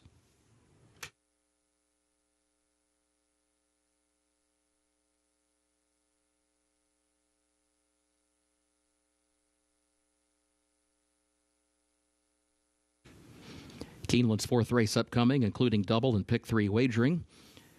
Main track is fast, turf is firm today. In the fourth race, scratch 3, It's Witchcraft, and scratch 10, Baytown Butterfly. Again, scratch 3, It's Witchcraft, and scratch 10, Baytown Butterfly.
moving right along, race 4 on today's opening program is a very nice allowance race for these 2-year-old fillies. 6 furlongs on the main track, scratch the 3 Witchcraft in here, as well as the 10 Baytown Butterfly. And here's a look at the 11, Tis Purple. She's definitely helped with some of these scratches. It was going to be a tough test for her to overcome that outside post position, but I think it's a little bit more manageable with those 2 scratches to her inside. Tis Purple, she did not run well in the grade 1 spin away last time out. I think it was due to multiple reasons. Number 1, the track was muddy and sealed. The skies opened right before the race itself, and the track took on a lot of moisture very quickly. Some horses handled it, some didn't. I also thought it became a very tiring racetrack. She was the one that was setting the pace early. That's why I like Quiet Side so much later in the grade 1 Darley Alcibiades, because she chased this filly, and this filly absolutely dropped anchor in mid-stretch. So I think she can come back in a big way. She's got that outside post position. I know she's fast, but she doesn't need the lead necessarily. She showed that first time out when she rated from off the pace. I think she's really nice, and I'm going to give her a mulligan for her disappointing effort last time out. Eclatante is next, the number 6 for trainer Brad Cox. She's making her second career start. She comes in off of a freshening since June at Churchill Downs. Now, the problem with this race, and again, we're dealing with a heavy favorite, 4 to 5. I'm going to play devil's advocate for a second. Lacara, I know she came back to win to run well, but all of these horses, the second place finisher, the third place finisher, the 5th place finisher, all of those horses came back to severely regress in terms of their Beyer speed figures and, generally speaking, their speed figures. Lacara, -12. Lady Catherine, -11. So keep that in mind, that maybe that first race was a little bit on the high side in terms of her figure. And if she regresses just a little bit, even 8 to 10 points, that levels the playing field here. She's not as much of a standout if that is indeed the case. Now, again, playing devil's advocate, her first race was certainly impressive. She's bred to be a good one, Stone Street homebred. She's a beautiful looking filly, but just consider that when we're dealing with a heavy favorite. And finally, we'll take a look at the number 5 horse, Empirical Mischief, for trainer John Ennis, and she ran really well 2 starts back. I don't think she wants to go long. They tried her. That's what you do with a 2-year-old filly this time of year, especially a very impressive maiden winner, and that she was at Ellis Park 2 starts back. But I don't think she wants to go distance of ground. She didn't look really comfortable last time out. Maybe at this point in time, she just doesn't want to go that long. So I like her cutting back in distance, and I think she'll be able to sit a forward trip under Edgar Morales. It's a good group, very good group of 2-year-olds, and the focus right now is on the 6 at even money. We'll check in with some of these horses as they come trackside and take a look at them from a physical standpoint, and we'll have a report on that in just a moment's time. Good luck.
Horses are entering the track for Keeneland's fourth race, the Essential Quality double and pick three wagering offered here, an allowance optional claiming race for a price of $100,000. 2-year-old filly, 6 furlongs over the main track listed fast. Scratch number 3, it's Witchcraft, and scratch the 10, Baytown Butterfly. Post time in 5 minutes.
The Darley Best Turned Out Award here for the upcoming fourth race goes to Heriberto Hernandez, sending out the number 7, Tap It First. Congratulations to Heriberto.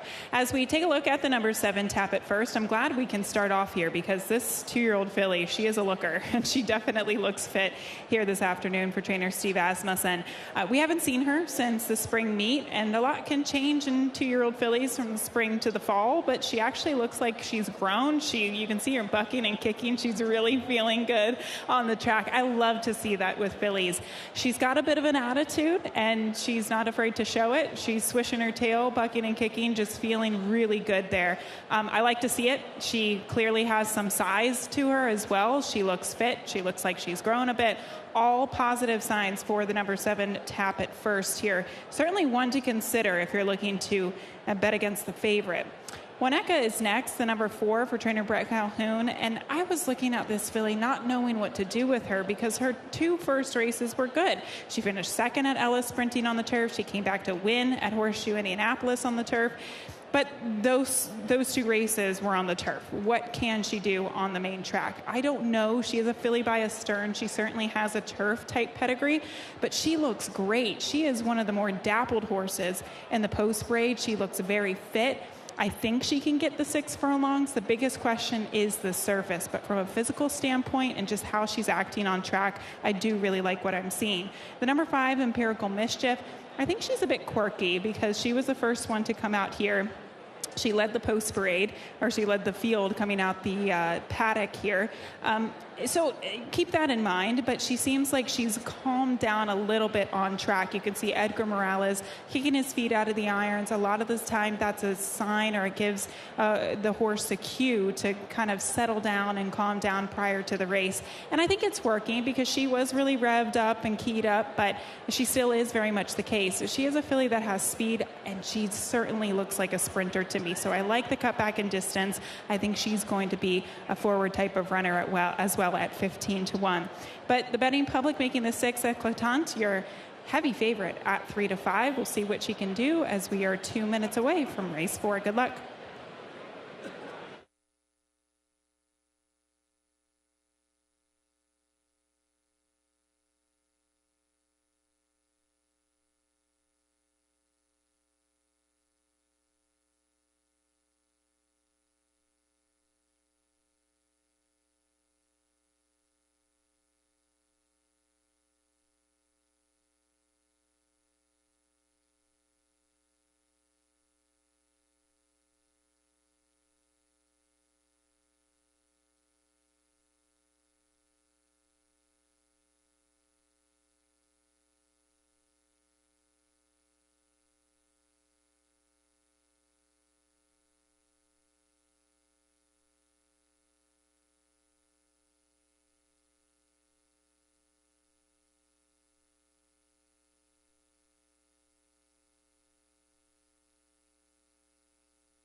Horses have reached the starting gate for Keeneland's fourth race, the Essential Quality.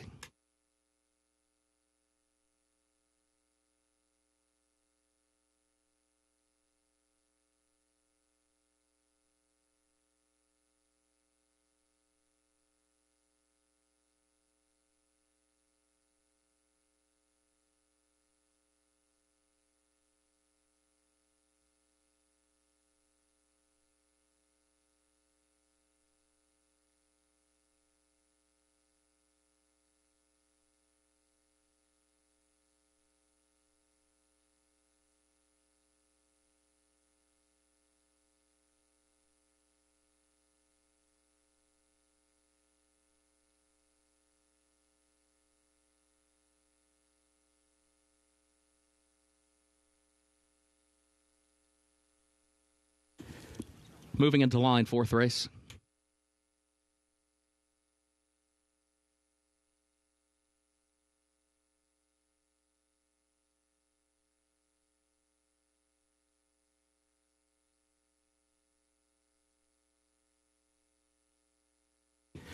Thunderkin moves into line. Waneka comes forward along with Dream Girl.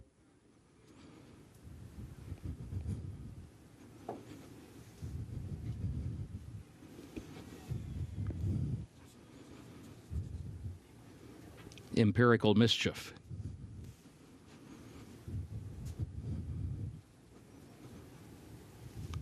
Tis Purple, the last one, goes in at the post. And they're off. Empirical Mischief and Eclatant both have early speed. They come to the front of the opening strides. Tap It First is away third. Dancing Magic comes out in fourth.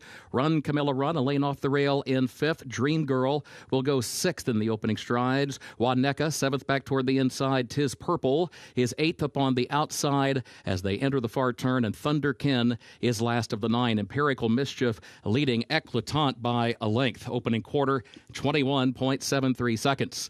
On to the far turn, Empirical Mischief leads at a length. Eclatant goes second by a length. Dancing Magic third by just a length. Run, Camilla Run is fourth between horses. Dream Girl swings up fifth to her outside, but she has to go wider still to the top of the stretch. 8 lengths off the lead. Quarter mile to go. They turn for home. Empirical Mischief, the leader, chased by Eclatant, but still 2 lengths separate the top two. Eclatant now takes aim, makes a more serious bid for the lead. Dancing Magic comes behind her. Final furlong. Eclatant, the leader. Eclatant, the favorite, opens up here on a 3.5 length lead. Back to Dancing Magic in second, then Empirical Mischief. It is Eclatant, Florent Giroux aboard. Eclatant to win it. Wins it by a length and a half on the line. Dancing Magic was home in second position. Empirical Mischief a distant third, and Thunderkin rallied up to grab fourth, 109-4.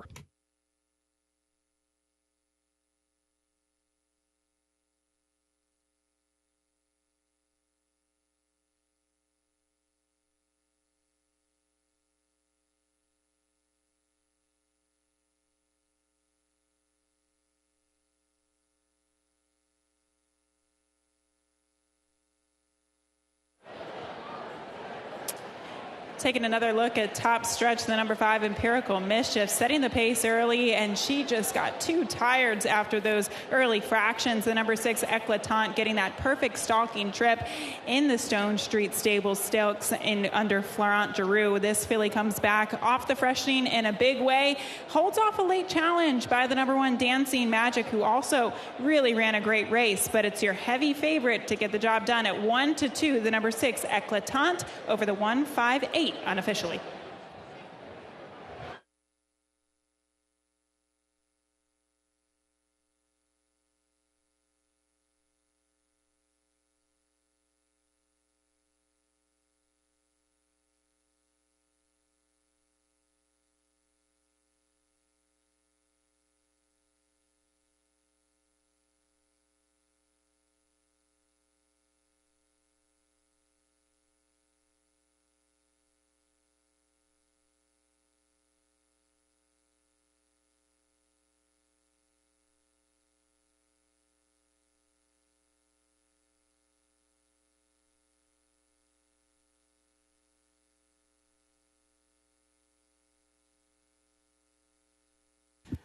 Unofficial results of Keeneland's fourth race: 6 Eclatant first, 1 Dancing Magic second, 5 Empirical Mischief third, and 8 Thunderkin fourth, 6158 unofficial.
Into the winner's circle, unofficial winner of race 4, the Essential Quality, number 6, Eclatant, owned by Stone Street Stables, LLC, Barbara Banke, trained by Brad Cox, Florent Giroux, the jockey. Eclatant, 2-year-old filly by Into Mischief out of Downside Scenario by Scat Daddy, bred in Kentucky by Stone Street Thoroughbred Holdings, LLC. 6 furlongs over the fast main track, 1 minute 9.96.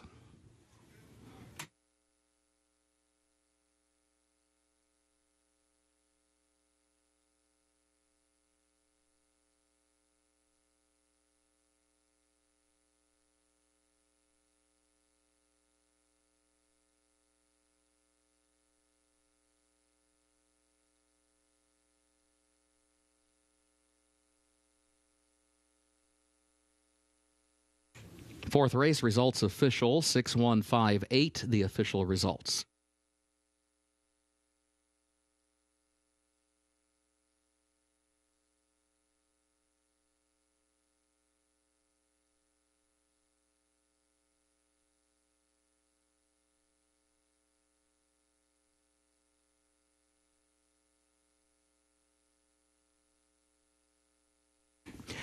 In the winner's circle, the Essential Quality Trophy presentation. Derek Merkler presents to the connections of Eclatant.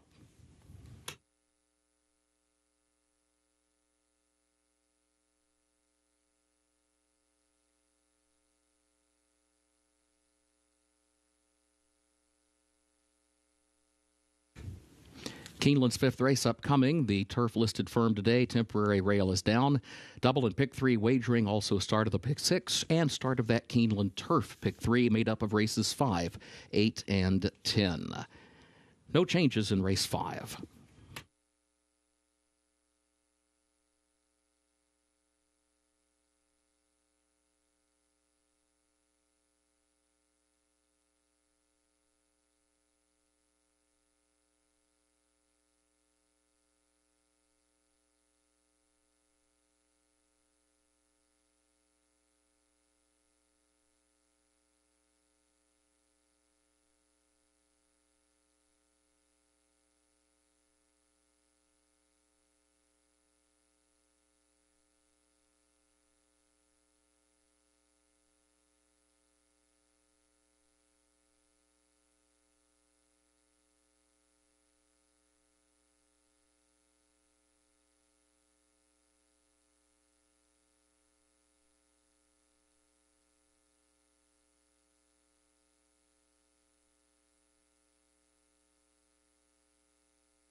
horses are getting saddled in the paddock for the 5th race. Of course, this does kick off the Keeneland Turf Pick 3, races 5, 8, and 10. That's a $3 base wager. Love this wager. I'm so happy to be back at the fall meet, and this is definitely one of the reasons. It's a great sequence as well. We'll talk more about it in a minute, but let's talk about some of the top contenders in this race. The number 10, Olivia Meralda, I definitely think is a horse to use here. This race going a mile and an eighth, if you look back at the last time that she did go a mile and an eighth, she nearly won a grade 1. It was one of her best races on form. She's always been super consistent, but I do think that that race was certainly a standout. And honestly, I think the difference maker is Flavien Prat. He was aboard her first 2 starts in North America, and they were perfect rides. I really think that even though he lost in those 2 races, he got the most out of her, and I'm happy to see him back aboard her here today. I like this distance for her. I like Flavien being back aboard her, and I also loved her race at Keeneland a while back in the spring. Remember, it was her first race in quite some time. It was her first race in North America. It was also on a good listed turf course. So she had to overcome a lot of things that day. And I still thought that it was a good race. 2-1, good price. Happy with 2-1 on a horse like the 10, Olivia Meralda, because I also think from a class standpoint, she stands out. The number 4, Beach Walkin', is next. And if you look back at this time last year, the 18th of October, she pulled off a massive upset at 20-1. And that was against a salty group of allowance horses. She came back to run second in the grade 3 Mrs. Revere at Churchill Downs. And she's kind of fallen off form since then, but she's gone against good horses like Chop Chop and Quality Star, even last time out in the Ellis Park turf. I think her last race was a means to an end. We know that Ben Colebrook, his horses run well everywhere, but especially here at Keeneland.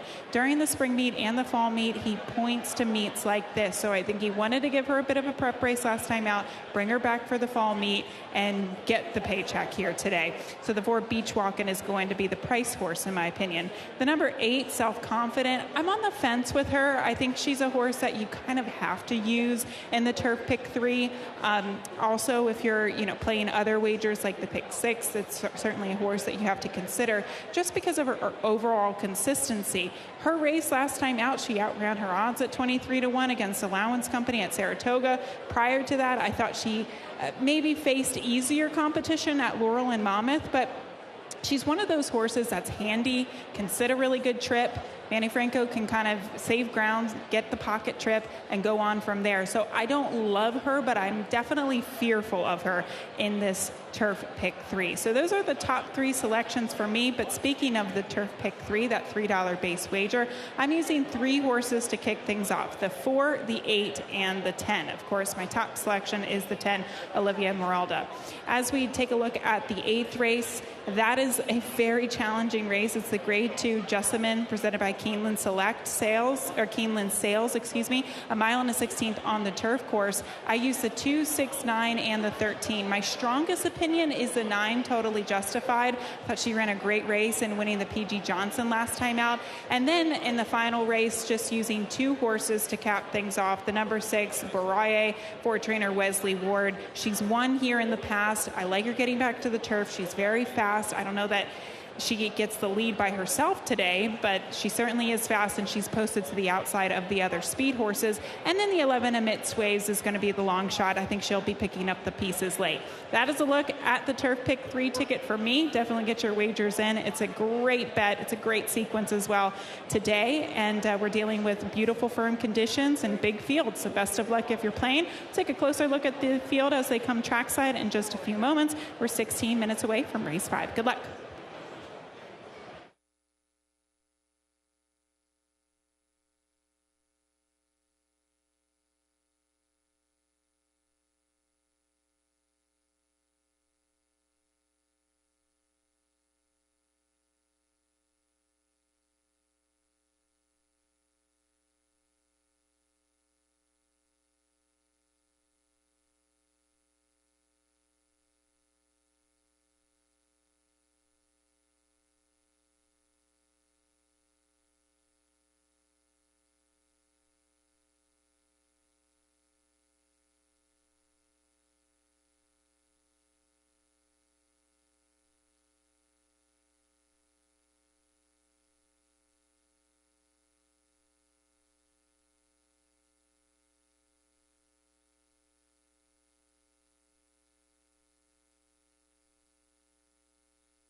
Horses are entering the track for Keeneland's 5th race, the Mystic Guide. Allowance fillies and mares age 3 and up, 1 1/8 over the firm turf. Temporary rail is down today. Double and pick 3 wagering. Start of the pick 6.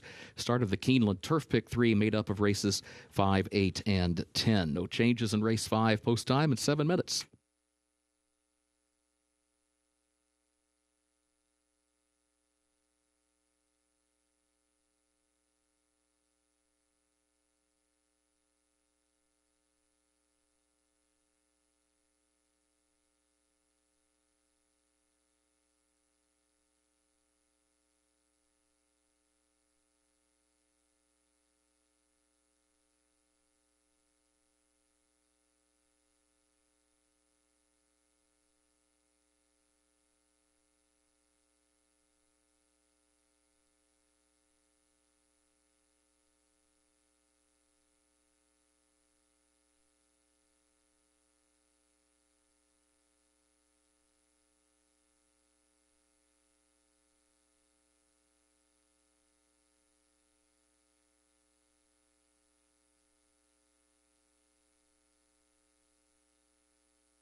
The Darley Best Turned Out Award for the upcoming 5th race goes to Ana Hernandez, the groom of number 10, Olivia Meralda. Congratulations, Ana. And we will start off the conversation with the 10, Olivia Meralda, who is the 9-5 favorite right now for trainer Will Walden. You've heard all of the things that I said about her in the paddock just a couple moments ago. I love the form. I think she comes in with some of the best races on form.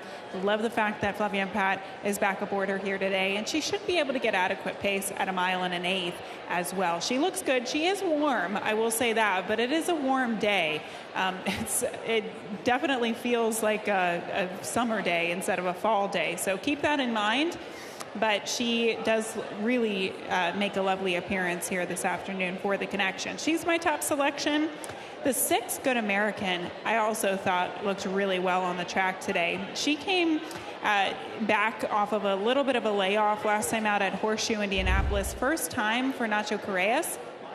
And I thought it was a good effort, and I also think that she can build upon that. It's Tom Leach's long shot of the day as well, the 6, Good American for Nacho Correas. She looks very racy. She looks very fit as well. She didn't get out of the gate too well last time out, so I think a little bit more experience under the care of Nacho Correas and also a little more distance should certainly help her. I'll also talk about one more long shot, the number 2, School Dance for Phil D'Amato. Her form is hard to wrap your head around because at one point she was running in grade 1s on the turf. She ran in the grade 1 Gamely. She ran in the Buena Vista, the Royal Heroine. I mean, the list goes on and on. She's multiple grade 1 placed.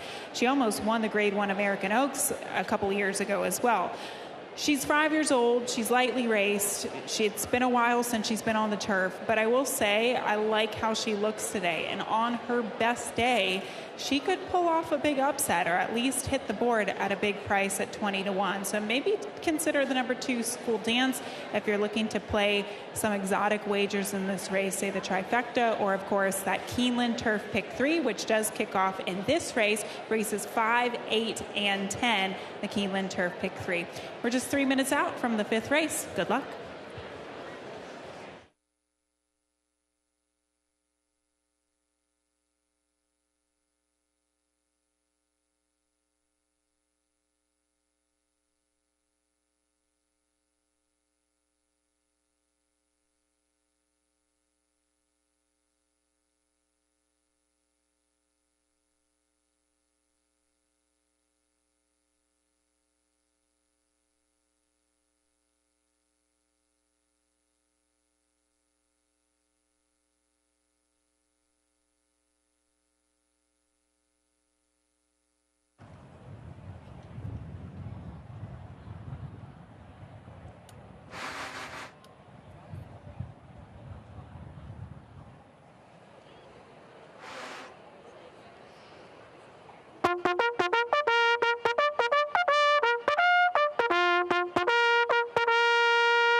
Horses have reached the starting gate for Keeneland's 5th race, the Mystic Guide. Start of the Pick 6, start of the Keeneland Turf Pick 3.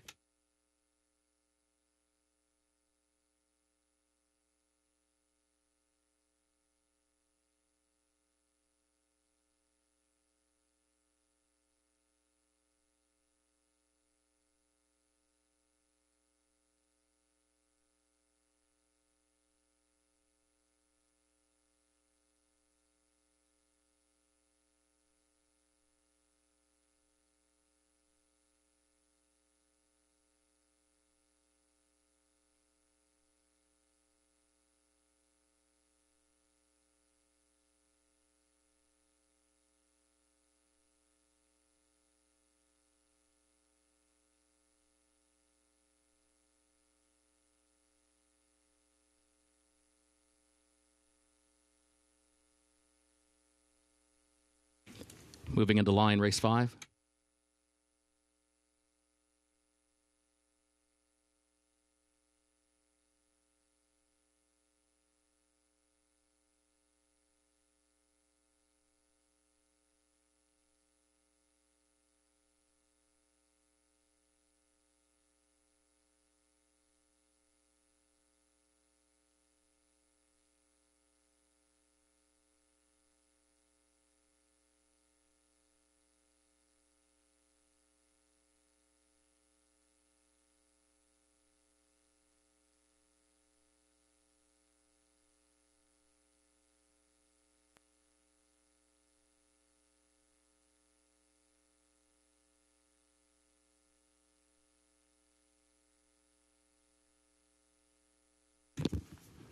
Sanctify comes forward.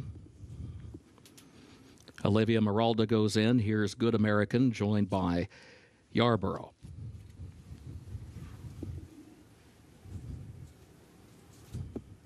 Excellent question. The last one comes forward. Goes in. They're at the post. And they're off.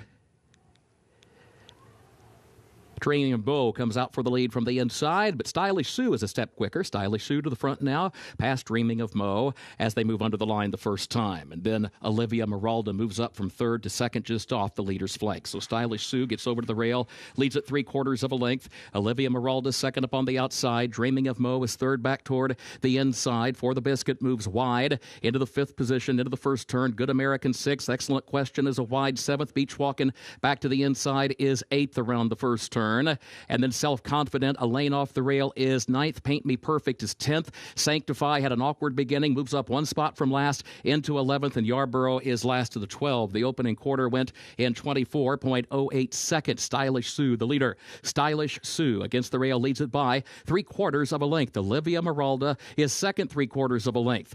Now here comes Dreaming of Mo. Dreaming of Mo moves up to the inside to challenge for third. For the Biscuit, still wide in fourth. School Dance is fifth, in between horses, and then Beach Walking. Yarborough's between horses. Excellent Question wide, still 7 lengths from the front. The first half mile in 48.22 seconds. Onto the final turn. Stylish Sue, the leader. Olivia Maralda just off her flank in second. Dreaming of Mo is third toward the inside, a half length. School Dance is fourth. Takes toward the outside, still 4 lengths off the lead as they come off the turn. Good American behind horses fifth. Beach Walking is sixth. Stylish Sue, the leader. Olivia Maralda still there, still second. Dreaming of Mo is third toward the inside. Stylish Sue, the leader, has it by 2.5 lengths. Dreaming of Mo moves up the rail in second. Stylish Sue is in front for Frankie Dettori. Stylish Sue chased by Dreaming of Mo. Stylish Sue, Dreaming of Mo. Stylish Sue hangs on a half length. Dreaming of Mo was across the line in second. It'll be close for third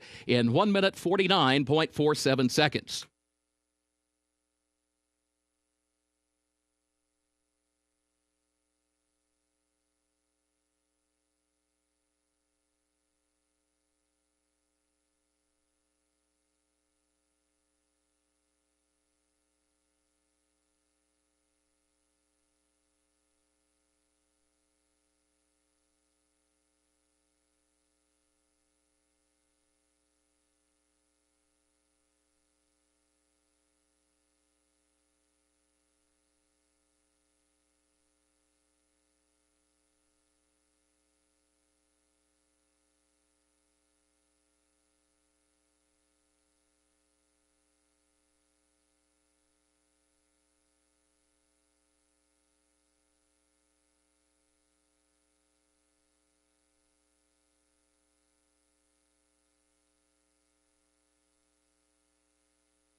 Unofficial results of Keeneland's fifth race. Number 9, Stylish Sue, the winner. Number 1, Dreaming of Mo was second. Number 4, Beach Walkin' was third. And number 6, Good American was fourth. 9146 unofficial.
Results official for race 5. 9146, the official results. Into the winner's circle for the 5th race, the Mystic Guide official winner, number 9, Stylish Sue, owned by the Highlander Training Center of Larry Hirsch and trained by Joe Sharp. Frankie Dettori, the winning jockey. Stylish Sue, 3-year-old filly by Nyquist out of Maria Maria by Curlin, bred in Kentucky by Curtis C. Green. Keeneland September graduate Stylish Sue, 1 minute 49.47 seconds for 9 furlongs over the firm turf.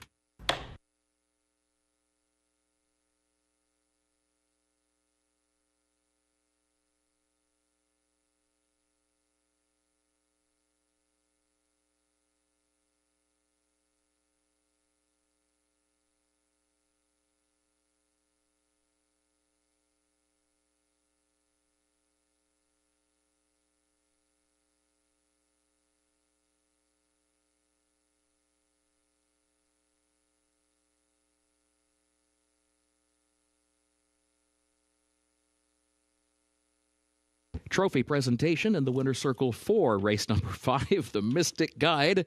Connections of Stylish Sue. Making the presentation, Grady LaMonica.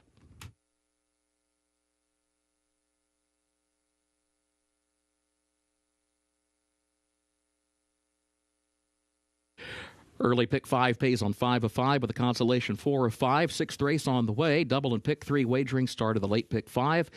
Fast main track firm turf. In race 6, scratch number 3, linebacker, and scratch number 6, Born Flawless. Again, scratch 3, linebacker, and scratch 6, Born Flawless.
17 minutes to post, race number 6 here at Keeneland Racecourse. Reminder, this does start the late pick 5 with those 3 stakes races still to come here on this opening Friday of Fall Stars weekend.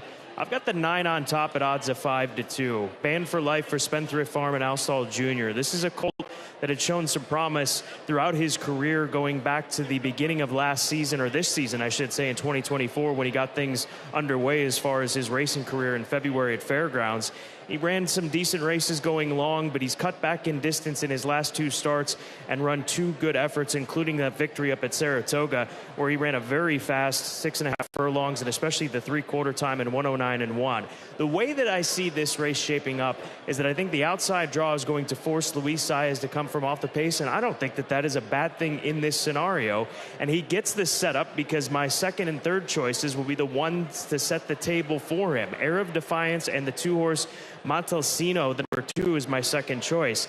He's got some speed. He showed speed from post 2 on debut at Saratoga, enough to win by a length and a half going 7 furlongs. He'll cut back in distance, which may be a benefit for him as well, as he sits at even money, with the advantage that he carved out in the early stages of that race, and especially once they hit the quarter pole. He was up in front by a long ways. So I think that he and Air of Defiance will set the table for the 9 to come over the top. And Air of Defiance, he's got an opportunity. It's just the question mark of coming off this 11-month layoff.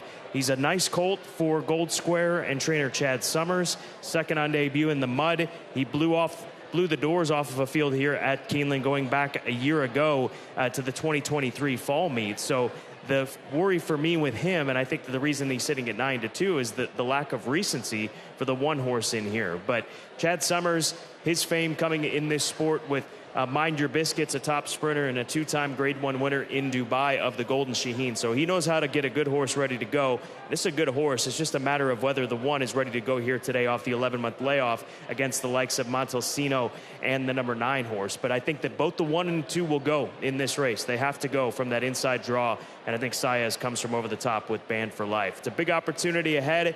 Start of the late pick 5. There's a look at Chad Summers and the Quality Road colt, who was so impressive back on October 18th of last year and was the heavy favorite in doing so. And part of the reason why he was such a heavy favorite in that race is because back in his debut effort at Saratoga, he ran into Fierceness, a horse that turned out to be a pretty good runner and a 2-year-old champion from last season and one of the leading contenders for this year's Breeders' Cup Classic. So the fact that he's 9-2 sums up the quality of this field. But again, the reason he's 9-2 is that it's been 11 months since we have seen him, the son of Quality Road, the Keeneland September sale graduate. Start of the late pick 5, get involved, less than 14 minutes to post. Stakes action still to come on what has turned out to be and has been throughout the afternoon a glorious day here at Keeneland.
Horses are entering the track for Keeneland's 6th race, the Maxfield. Allowance for 3-year-olds and up, 7 furlongs over the fast main track. Double and pick 3 wagering start of the late pick 5 fast track firm turf today. Scratch 3 linebacker and scratch 6 Born Flawless. Post time 6 minutes.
The winner of the Darley Best Turned Out Award for the 5th race, the Maxfield, is Francisco Quiros, the groom for the number 1 horse, Heir of Defiance. Congratulations, Francisco.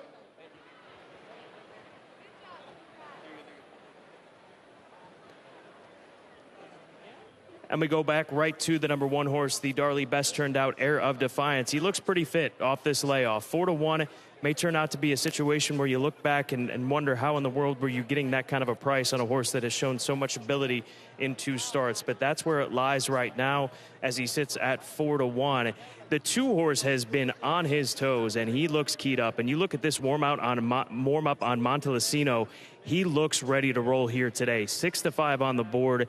He really looks like he's ready to take it to this group. If he can outbreak the 1 and keep on going, he could be a big-time wire-to-wire threat.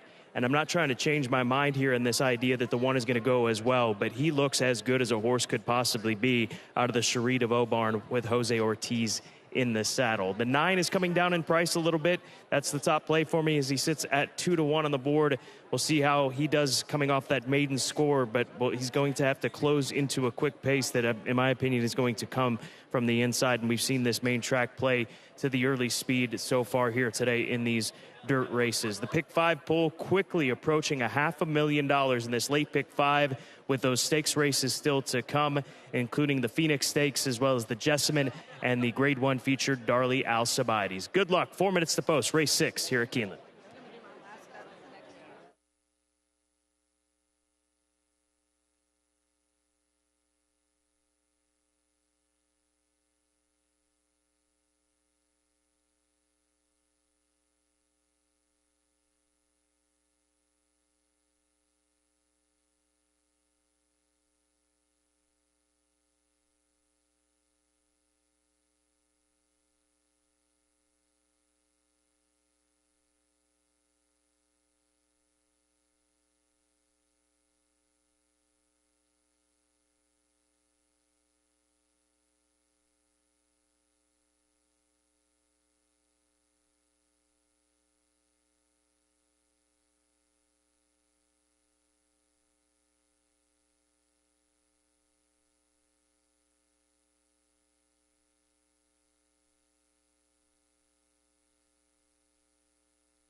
Horses have reached the starting gate for Keeneland's 6th race, the Maxfield, start of the late pick 5.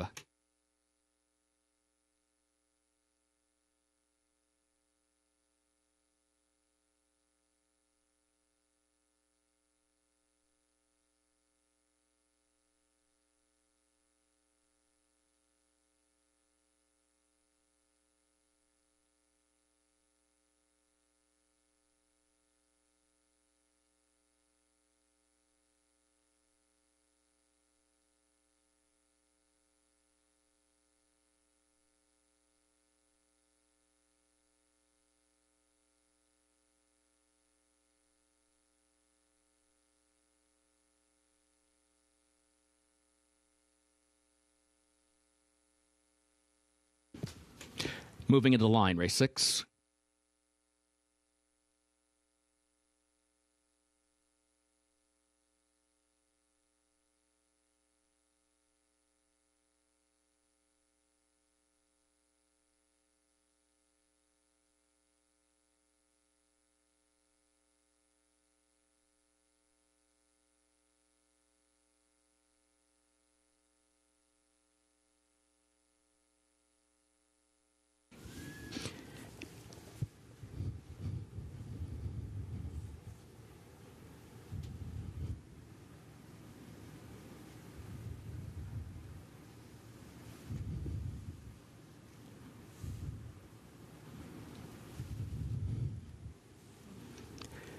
Nota comes forward.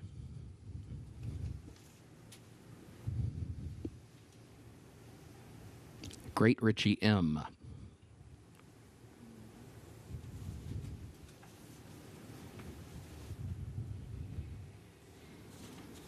Here's Polster, the last one. Goes in, they're at the post. And they're off. Air of Defiance broke sharply from the inside. Montalcino comes forward with that one in the opening strides. Band for Life is there to their outside, but is running in 3rd position as they all join up in that battle for the lead. Headed up the backstretch, Montalcino between horses leads it now by a half length. And then Air of Defiance is second against the rail, a half length, and is Band for Life, who's third up on the outside. At a gap of 3 more lengths, Great Richie M is fourth by just a neck. Ajab is fifth alongside of that one. And then Hold My Bourbon, who moves up 1 spot into the 6th position. Polster, a wide 7th. And Nota, last of the 8th, 21.61 seconds the time for the opening quarter. Montalcino leading Band for Life by a length and a half around the far turn. Air of Defiance is third. Great Richie M is fourth and still 6 lengths off the lead. Hold My Bourbon moves off the rail from the 5th position and is still 7 from the front as they turn for home. Montalcino is the leader. Quarter mile to go. Montalcino leads it by 3 lengths off the turn. Band for Life is second by 3. Air of Defiance is third back toward the inside, and then Hold My Bourbon fourth on the outside. Final furlong, Montalcino has kicked away with a widening 5-length lead in the final furlong, and then Band for Life in second, 16th to go. Montalcino, Jose Ortiz aboard. Montalcino, a convincing winner. Band for Life was second. Hold My Bourbon third. Nota finished fourth. 1 minute 8.07 for the 6 furlongs, 121.56 for the 7 furlong distance, Montalcino.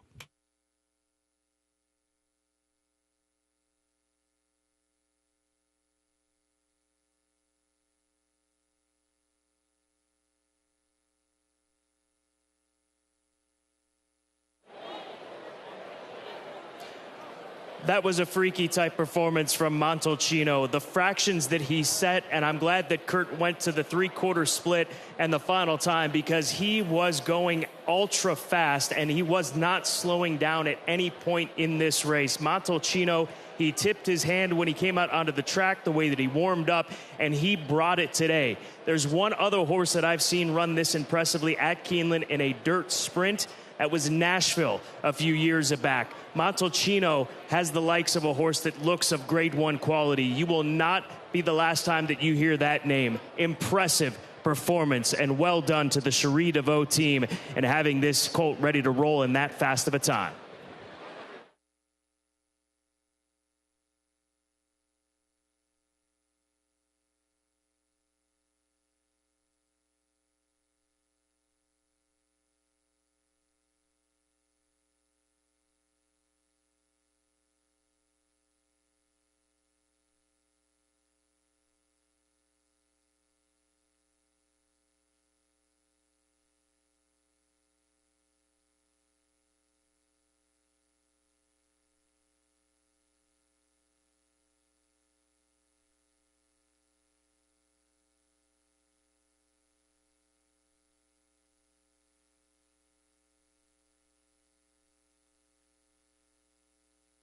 Unofficial results of race 6. Number 2, Montalcino first. The 9, Band for Life second. Number 8, Hold My Bourbon third. Number 4, Nota was fourth. 2984. Unofficial.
In the winner's circle for race 6, the Maxfield, number 2, Montalcino, owned by the Twin Brook Stables of Bruce Fenimore, Runnels Racing of Scott Runnels, Hindley Farms Incorporated of Jana Barbie, Cherie DeVoe, the trainer, and Jose Ortiz, the jockey. Montalcino, 3-year-old son of Take Charge Indy out of Upstager by Distorted Humor, bred in Kentucky by Hindley Farms Incorporated, 7 furlongs, 1 minute 21.56 seconds.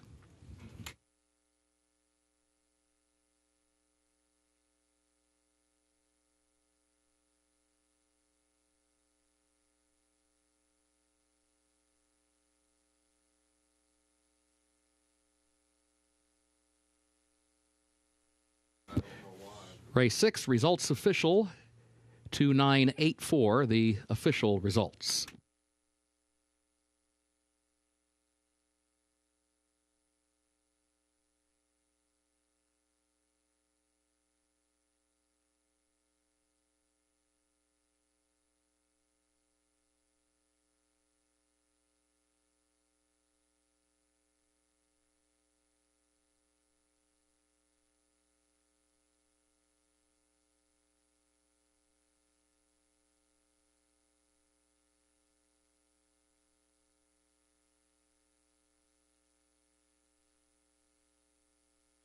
Trophy presentation for the Maxfield. Nicole Cohen presents to the connections of Montalcino.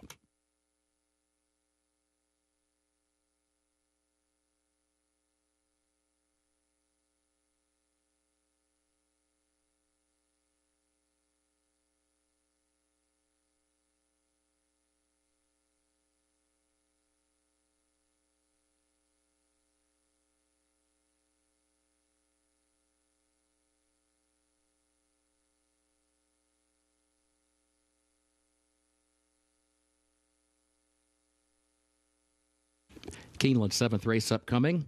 172nd running of the Stoll Keenan Ogden Phoenix Grade 2 win and you're in for the Breeders' Cup Sprint Division. Starts the late pick 4, double and trifecta pick 3. Exacta wagering also offered here. Scratch the 6 Banjo Chris. 6 Banjo Chris. Scratched. Fast track.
You have to be here to feel the rumble from 40,000 race fans mixed with the Pacific breeze.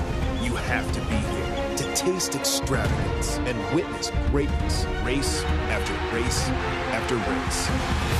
You have to be here to witness unforgettable and to believe the unbelievable.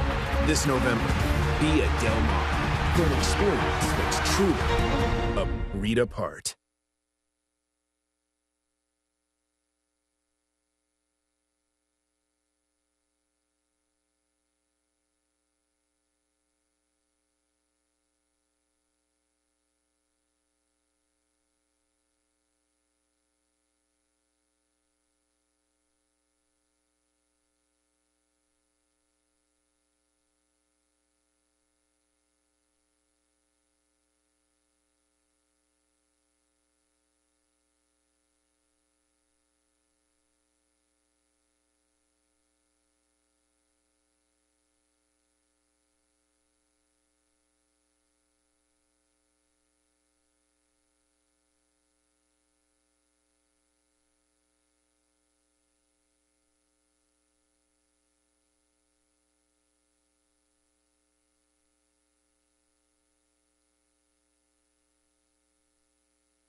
It is stakes time here on opening day at Keeneland. We begin with the Grade 2 Stoll Keenan Ogden Phoenix Stakes, the oldest race in North America, the Phoenix Stakes. And this a Breeders' Cup Challenge Series win, and you're in for the Breeders' Cup Sprint on November 2nd at Del Mar. There's a look at Federal Judge for Windstar Farm and Sienna Farm. This is a son of Army Mule who has put together some very impressive performances over the course of his career. He began his career down at Oaklawn Park, winning by 4.5 lengths, then would back that up with another win at Churchill Downs before going into Grade 1 company in the Grade 1 Woody Stevens, set the pace that day, which was taken by Arabian Lion in that Grade 1 at Saratoga. Then he was shelved for a bit, but he's come back with good form, and he's built off of his comeback race in style. His race at Saratoga was ultra impressive, winning by 6 lengths in a sprint race, going 6.5 furlongs. He is speed. That is his game. He's going to try to break from the inside post and do exactly what we saw the winner do in race number 6, try to establish that front end position. And this dirt track, the speed is carrying. If you've got it and he's got it, he's a big-time threat at odds of 9-5. He is the second choice right now in the wagering as he gets his second try against Stakes Company. I think that the way the racetrack is going and the form that he has, he's going to be a very, very big threat in this race. And obviously the wagering is telling you that as he sits as the 9-5 second choice. Now, Nakatomi, we always knew the 4-horse was going to be the favorite in this race. He's been a steady sort for Wesley Ward. He's a 3-time winner here at Keeneland. He's run in multiple Grade 1 races through the years. You go back to the Malibu when he was a 3-year-old. He was 4th behind Taba that afternoon. He ran in the Grade 1 Breeders' Cup Sprint last year, finishing a good third at 26-1 to the 2-time sprint champion in Elite Power. And he was in this race last year. He was only second to hoist the gold. He comes from off the pace. So that's the worry for me with Nakatomi, with the speed that the inside runner, the one Federal Judge, has. Is he going to be able to reel him in? He comes off of a Grade 1 win. He won the Vanderbilt at Saratoga. You cannot question his ability. He's got it. It's just a matter of whether he's going to be able to close off the pace and run down the speed down to the inside. So he certainly is a big-time contender. And then finally, the number 2 horse, Hear My Song. His best races have come here at Keeneland. If you look at his performances here over this dirt course, he's run 4 times. He's got 2 seconds, 2 thirds. He's made nearly $275,000 in those 4 starts.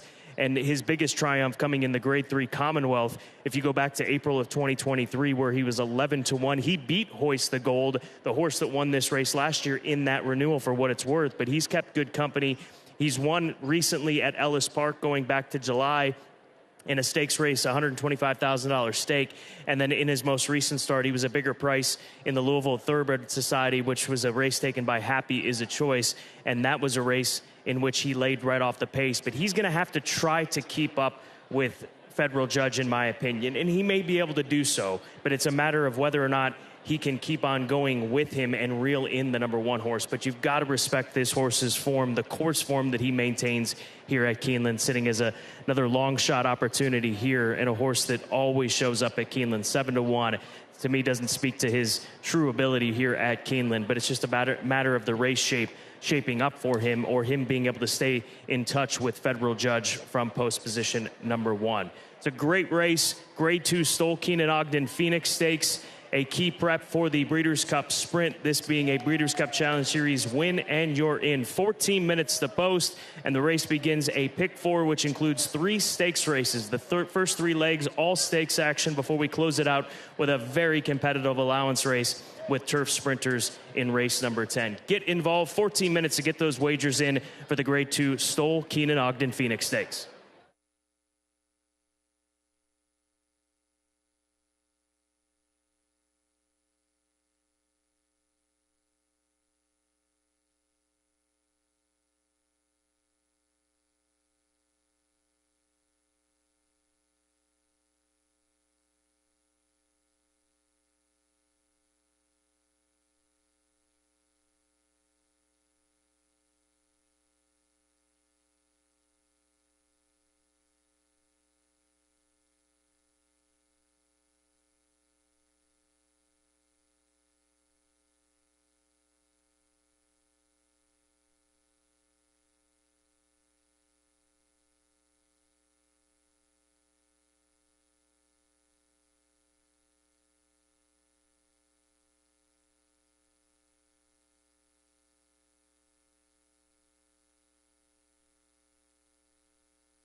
Horses are entering the track for Keeneland's 7th race, 172nd running of the stall Keeneland Ogden Phoenix Grade 2, winning your in for the Breeders' Cup Sprint Division. 3-year-olds at up here, 6 furlongs over the fast main track. Scratch the 6 Banjo Chris.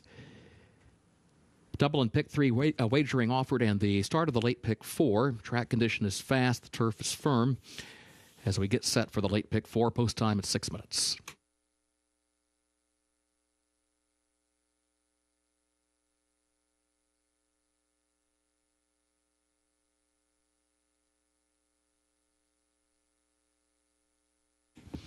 Let's meet the starters. Number 1, Federal Judge, owned by Windstar Farm of Kenny Trout. Sienna Farm LLC of Todd Manganero, trained by Brad Cox. Flavian Pratt, the jockey. 2, Hear My Song, owned by Nathan Hayden, trained by Billy Stinson, Edgar Morales to ride.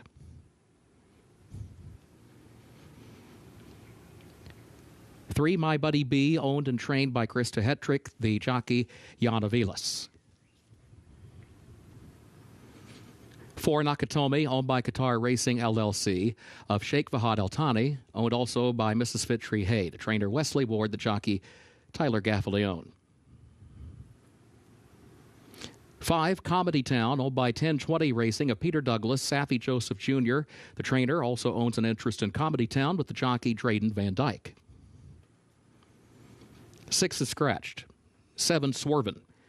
Races for Bassett Stables of Taylor Bassett, trainer Safi Joseph, jockey Luis Saez. 8, Manny Waugh, owned by Susan Moulton, trained by John Ennis, the jockey Brian Hernandez Jr. Post time at 5 minutes.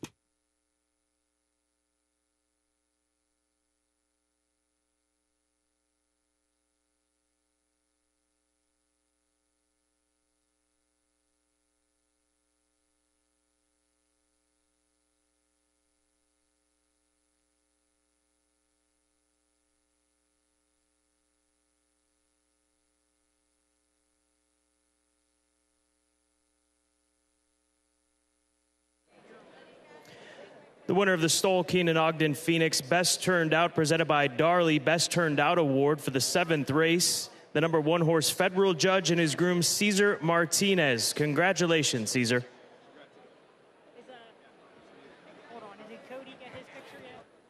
And we'll stay with the 1 horse, Federal Judge, the top selection for myself. He looks very nice out there on the course and coming out here as well for his warm-up, and a lot of horses look good in this race. He's 2-1 on the board right now. No reason to think that he can't pull off this very mild upset as the second choice in this event. But turning to Nakatomi, who's come to 6-5 right now with 4 minutes to post, I like how he really looks like he's woken up coming over to the main track after, as we saw him in the paddock, just walking around there like an old pro. But he's come to life when he came out with the pony and for the post parade. So positive signs for the son of Firing Line, who looks to add to that $1 million plus earnings resume that he comes into this race with. And there's another millionaire in here who is no stranger to wins at Keeneland Racecourse. That's Manny Waugh, the now 8-year-old son of Will Take Charge for Susan Moulton. He's bounced around to various barns in recent years. He's now with John Ennis. But here's a horse that is a 2-time winner at Keeneland who's made over $400,000, and he looks lovely warming up out there at odds of 25-1. He's the longest shot in this field, but he's a past stakes winner here at Keeneland, and we'll see if he can spring another big upset here at Keeneland Racecourse. But touting himself a bit here today as Brian Hernandez Jr., he can ride this horse very well. We've seen it in the past with Brian springing upsets in major races. But Manny Waugh looks lovely out there for Susan Moulton, sitting at 24-1. Now evens on Nakatomi. That's his current price. 3 minutes to post. Start of the late pick 4 as we begin the final 4 races of the day with the meat of the card, the premier races of the card, beginning with the Grade 2 Stoll Keeneland Ogden Phoenix Stakes.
Horses have reached the starting gate for Keeneland's 7th race, 172nd running of the Stall Keenan Ogden Phoenix Grade 2 Win and Your End Breeders' Cup Sprint Division. Start of the late pick 4.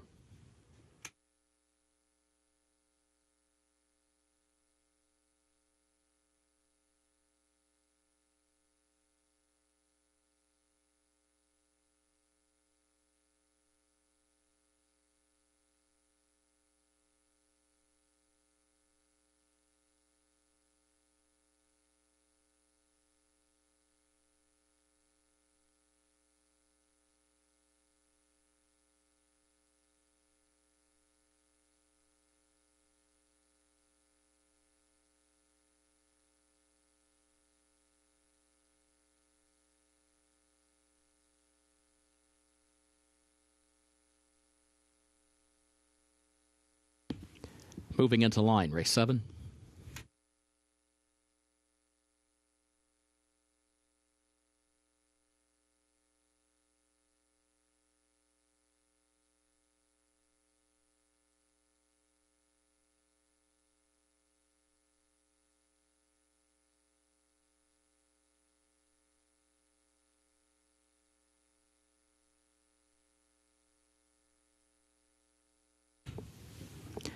Nakatomi comes forward.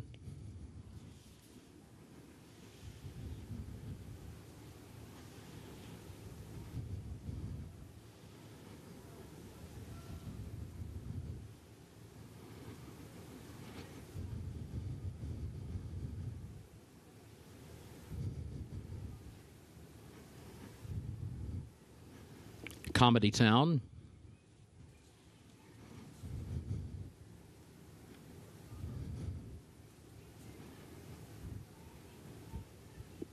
Swervin.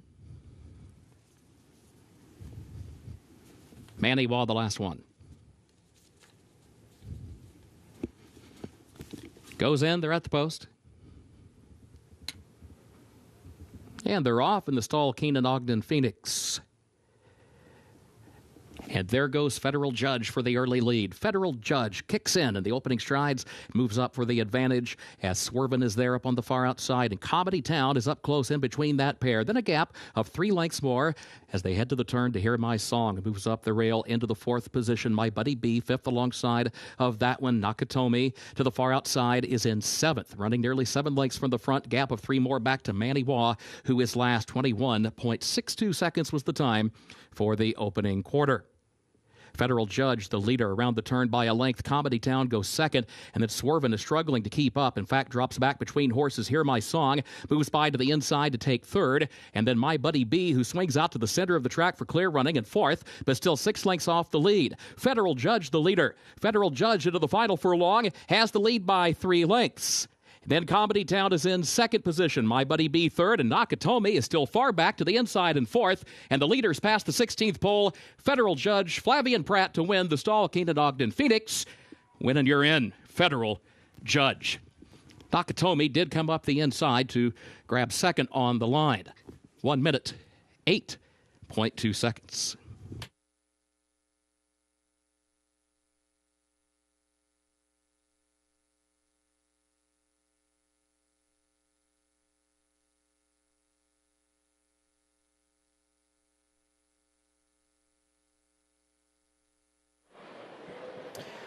Being fast is a useful trait to have in thoroughbred horse racing, and that is exactly what Federal Judge is. He set the tempo, he extended his lead, he went quick, and he did not slow down. They were never able to cut into the advantage, especially when the racing was on at the quarter pole that Federal Judge had carved out for himself. Nakatomi's going to rally up and finish 2nd, and rounding out the trifecta, the number 5 horse Comedy Town at a price of 7-1, but no catching Federal Judge here today in the Grade 2 stall Keenan Ogden Phoenix Stakes.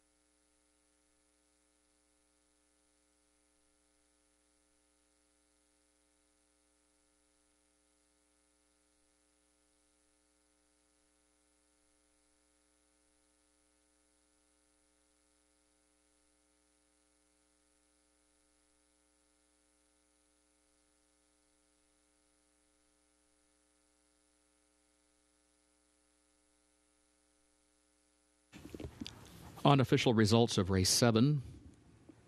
Number 1, Federal Judge first. Number 4, Nakatomi second. Number 5, Comedy Town third. Number 2, Hear My Song fourth. 1452 unofficial.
Unofficial winner of Keeneland's 7th race, 172nd running of the Stall Keenan Ogden Phoenix Grade 2.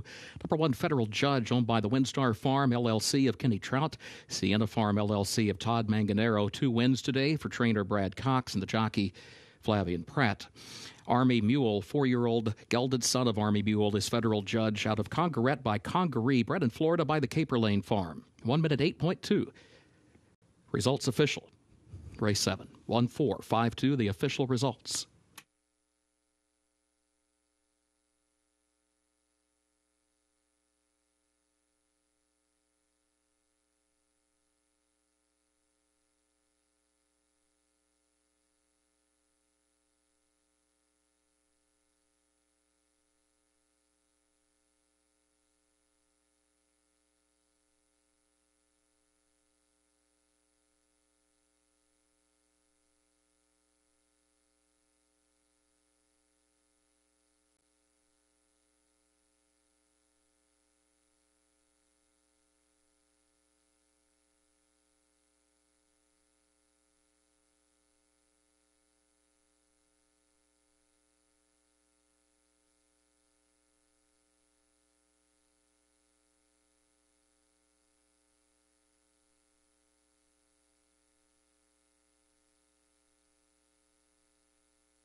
Now the trophy presentation for the Stall Keenan Ogden Phoenix Win and Your End Breeders' Cup Sprint Division race. Presenting the trophy are Ms. Sarah Reeves and Mr. Chapman Hopkins, to the connections of Federal Judge.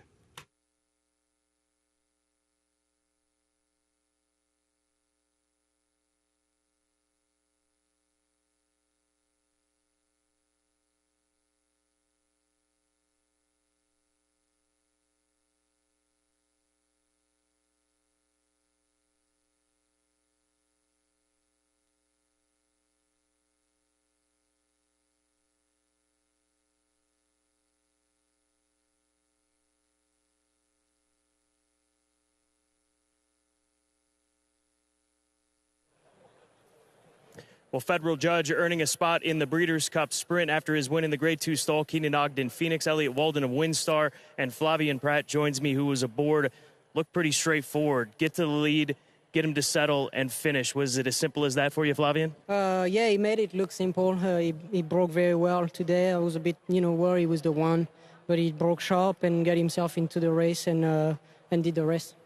Did it seem like he was going as fast as the fractions showed us on the tote board in the infield, 43 and change, and finishing up in 108? Yeah, I thought I was going a good clip, but the right way, so I thought he was comfortable, and he was happy, so I was happy. Congratulations. Thank you very much. Elliott, he's come back in style, getting that race under his belt. His last two have been dazzling. Did you have expectations, the team at WinStar, that he was this kind of a horse at this point in his career? Yeah, we did. We loved him all along, and he needed a little break, and we actually had to geld him because he's such a beautiful horse, and he got real heavy on us, and so we gelded him to lighten him up, and it really did the trick. You ready for the Breeders' Cup? Hope so. Excited.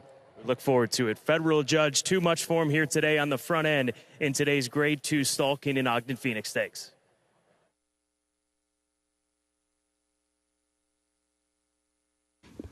Thank you, Scott. Keeneland's 8th race upcoming, the 34th running of the Jasamine, presented by Keeneland Sales, Grade 2.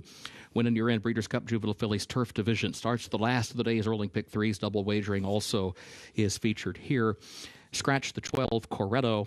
Scratch 14, She's Got Will. Also scratch 15, Virgin Colada, and 16, Daisy Flyer. Again, scratch 12, Coretto, as well as 14, She's Got Will, 15, Virgin Colada, 16, Daisy Flyer. A reminder, 13, Give Life draws into the race. It will be Jose Ortiz, the jockey, as programmed, but there is a jockey change on number 7, Ballerina Doro, Dylan Davis. 7, Ballerina Doro, Dylan Davis will be the jockey. Turf is firm.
Very deep field coming up in the Grade 2 Jasamine Stakes presented by Keeneland Sales. 2-year-old fillies, 1.16 miles on the turf, looking to gain entry into the Breeders' Cup Juvenile Fillies Turf event on the 1st of November at Del Mar.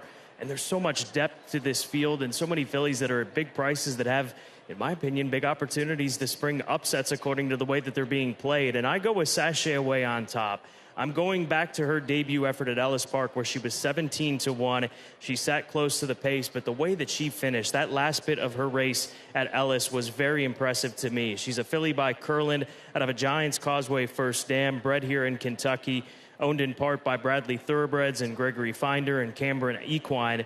And the fact that they were able to acquire this Keeneland filly for $150,000 was certainly a score, and a filly that looks as though she's got a big career ahead of her. And I think that she is more than capable with this nice inside draw that she finds herself in and tracking off the pace and should be within reach. And if she can display the same sort of kick that we saw from her at Ellis Park, I think she can spring an upset. She ran at Kentucky Downs in the $1 million juvenile fillies race there back on the 8th of September, so just under a month ago, and finished 5th, beaten 5 3/4 lengths with a very fast pace in front of her. The pace is not going to be nearly as quick as it was that day to here today, and I think that aids her opportunity. So I look for a nice late run from Sashay Away to spring an upset at odds of 29-1 currently on the tote board. The number 12 horse is where I end up next in here, or the 12 being a scratch, the 2 Isle of Capri for Brendan Walsh. She was very impressive at Kentucky Downs, sprinting 6.5 furlongs. She will be part of the pace in here. In fact, the inside 2 fillies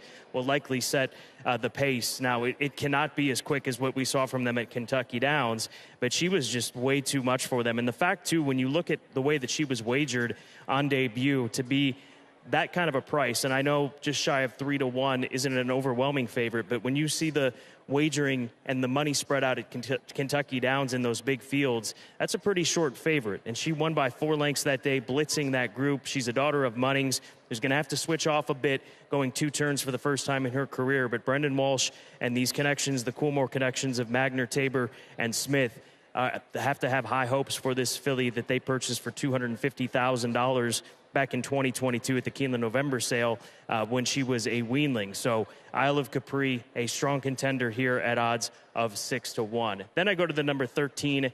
That is Give Life for Ignacio Correas. Here's a Caravaggio filly who was a debut winner at Colonial, going 5.5 furlongs. She was part of the pace in the Untappable Stakes at Kentucky Downs, going 6.5, and then finished 5th, beaten 2 1/4. But the fact that Jose Ortiz gave first preference to this runner here today has to be noted on this 27-1 shot. And the Daughters of Caravaggio have had a very, very good year worldwide. White Beam, who we'll see in the First Lady this weekend here at Keeneland Racecourse, is the U.S.-based headliner, but there's also a filly by the name of Porta Fortuna who's picked up 3 Group 1s this season at the highest level, including at Royal Ascot and most recently on Irish Champions Day in the Justify Matron Stakes. So the Daughters of Caravaggio have really had a wonderful season, and Give Life would add to that here this afternoon for Ignacio Correas, and another Keeneland September sale graduate going back to last year in 2023, $150,000 purchase for these connections. But so much depth, and also young fillies, young horses really in the early stages of their career being put forth into a very big test at this stage of the fall in the 2-year-old season makes it a challenging race, but one in which we never back down from those challenges, handicapping, and I think just an opportunity to get some very good prices in this race to chase with less than 13 minutes to post. It's the Grade 2 Jasamine Stakes presented by Keeneland Sales coming up next here at Keeneland.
Horses are entering the track for Keeneland's 8th race, 34th running of the Jasamine, presented by Keeneland Sales. Grade 2 and a win in year-end Breeders' Cup Juvenile Fillies Turf Division race, as these 2-year-old fillies will go a mile and a 16th over the firm turf. Double and pick 3 wagering starts the last of the day's rolling pick 3. Scratch the 12, Coretto. Also scratch 14, She's Got Will, 15, Virgin Colada, and 16, Daisy Flyer. A reminder, number 13, Give Life, draws into the race. Jose Ortiz will ride as programmed. Jockey for the 7, Ballerina Doro, is Dylan Davis. Post time, 6 minutes.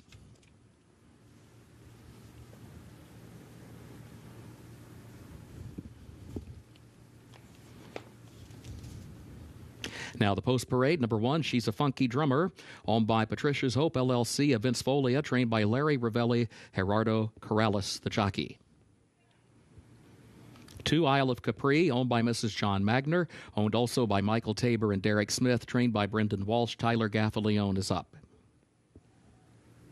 3, Sachet Away, owned by Bradley Thoroughbreds of Pete Bradley, owned also by Gary Finder. Cambrin Equine of Tim and Anna Cambrin, owned as well by Kent and Sarah Starr. Kerrs Equine Investments of Keith Kerrs. Laura Lee Stable of Butch Lunsford, owned as well by Stephen Rennis. And Vintage Thoroughbreds LLC of David Charlton, trained by Robbie Medina. Christian Torres is up.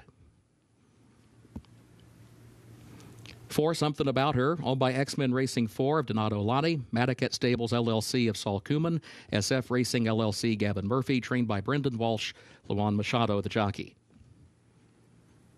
5, Micaiah, owned by Double Down Stables Incorporated of Richard Templer, trained by Jimmy DeVito, Francisco Arrieta to ride. 6, Destino Doro, owned by Steve Landers Racing LLC, trained by Brad Cox, jockey Flavian Pratt. 7, Ballerina Doro, owned by Rodeo Creek Racing LLC of John Capek, trained by Chad Brown, Dylan Davis, the jockey. 8, Mayday Ready, owned by Katie Rich Stables of Lawrence Doyle, trained by Joe Lee. Frankie Dettori is up. 9, Totally Justified, owned by Bregman Family Racing LLC of Alex Bregman, trained by Rusty Arnold, Manny Franco to ride. 10, Italian Soiree, owned by Hit the Bid Racing Stable of Hal Mintz, Orplay Racing LLC of Josh Mendez, owned as well by Randall Hartley, trainer John Terranova, jockey Luis Saez. 11, Miss Linnell, owned by Roger McDaniel, trained by Wayne Catalano, the jockey Corey Lannery. And drawing into the race, 13, Give Life, owned by Maseva Incorporated of Sebastian Salinas, trained by Ignacio Correas. Jose Ortiz is up. Less than 5 minutes to post.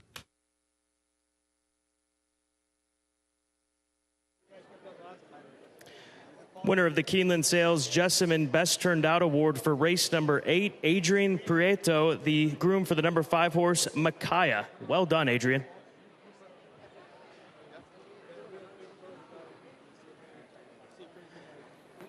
And there's a continued look at the best turned out runner in Micaiah, the daughter of Liam's Map for Jimmy DeVito, who debuted this filly at Kentucky Downs after preparing her up at Hawthorne Racecourse just outside of Chicago. She was a filly that just took it to him early on in that race. The pace wasn't as quick as some of the other fillies that come into this race off of Kentucky Downs runs, but she established that position and kept on going, and a lot of upside when you take a look at her pedigree going longer here today, and she's right now sitting at 14-1 on the tote board. The current favorite is the number 6 horse, 5-2 right now, Destino Doro for Brad Cox and Steve Landers Racing. Daughter of Bolt Doro, who won at Kentucky Downs, coming from well off the pace, going a mile with a modest pace compared to some of the other faster paces we saw down at Kentucky Downs in those one-turn mile events. But she got up and won by 2 1/4 lengths, going 5 wide, or excuse me, from the 5 path, I should say, and sweeping home to win that afternoon on the 31st of August. So at the beginning of that Kentucky Downs meet, Flavian Pratt, Brad Cox, they're going to dictate the market as well as a filly that has good form. So that's why she sits at 2-1 on the board, in my opinion, and certainly has a big opportunity in front of her here today. The number 9 horse, Totally Justified, 6-1 on the board for Bregman Family Racing, Rusty Arnold and Manny Franco. Keeneland September sale grad from the 2023 September sale. She's by Justify out of a Galileo First Dam. And you'll often hear me refer to this cross as so often because we've seen so many daughters of Galileo taken to the all-world stallion Justify in the first few seasons that he stood at stud, and it has been a wonderful, wonderful cross.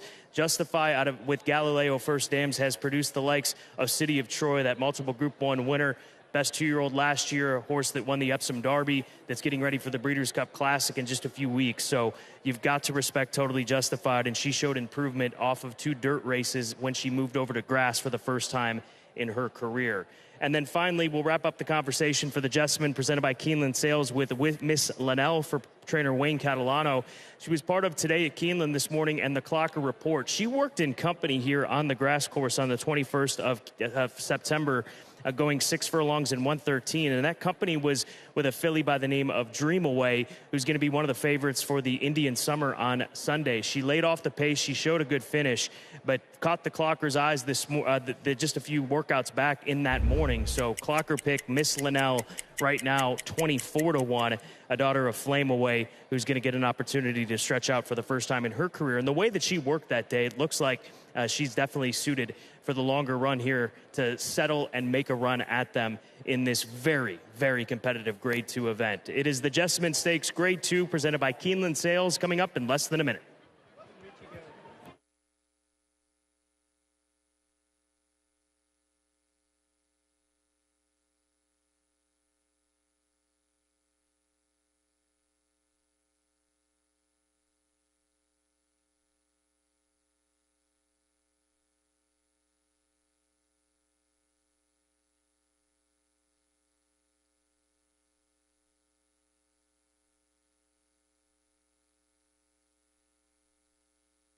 Horses have reached the starting gate for Keeneland's 8th race, 34th running of the Jasamine, presented by Keeneland Sales, Grade 2.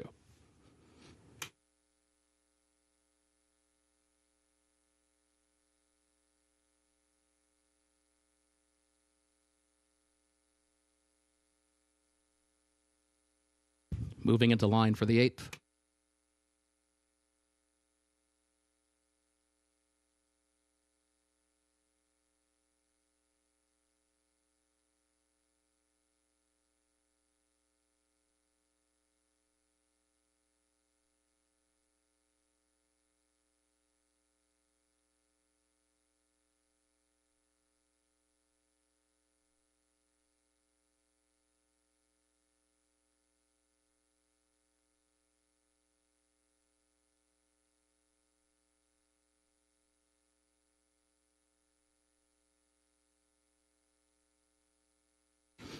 Italian Soiree goes in. Micaiah takes her spot in the gate.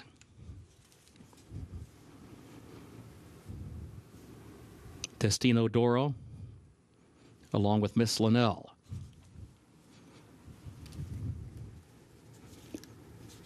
Give Life will be the last one.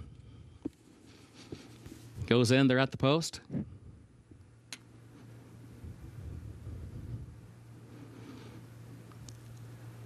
Isle of Capri, fractious in the gate.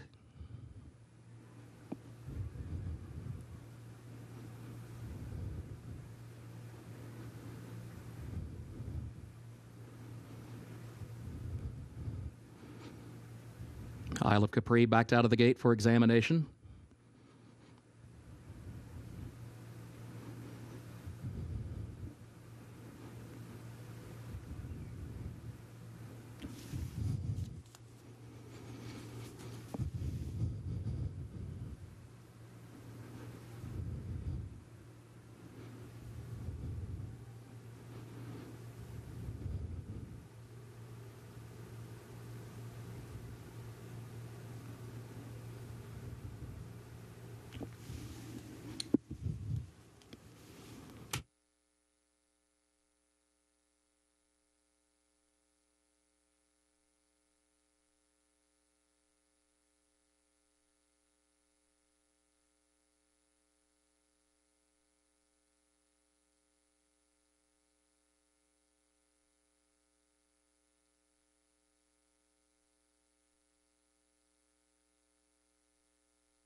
Your attention, please. Late scratch, scratch number 2, Isle of Capri.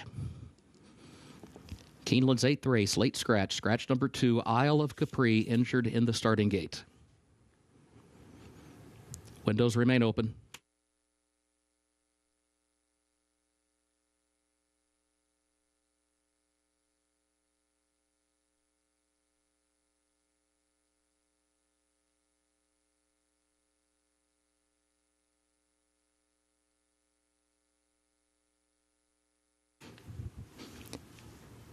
Windows remain open. The field will move back into line in just a moment.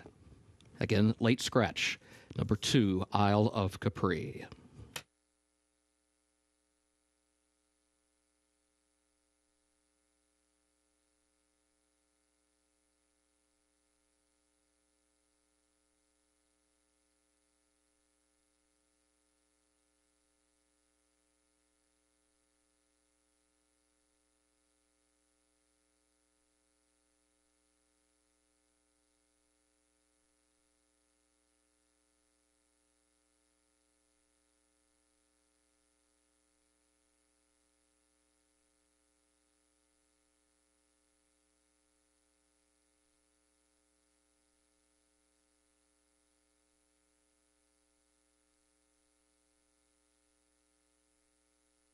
Once again, field moving back into line for race 8.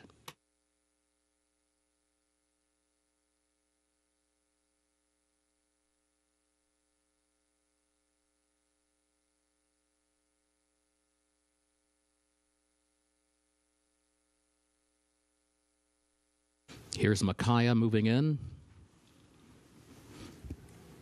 Mayday ready. Now totally justified. Destino Doro comes forward.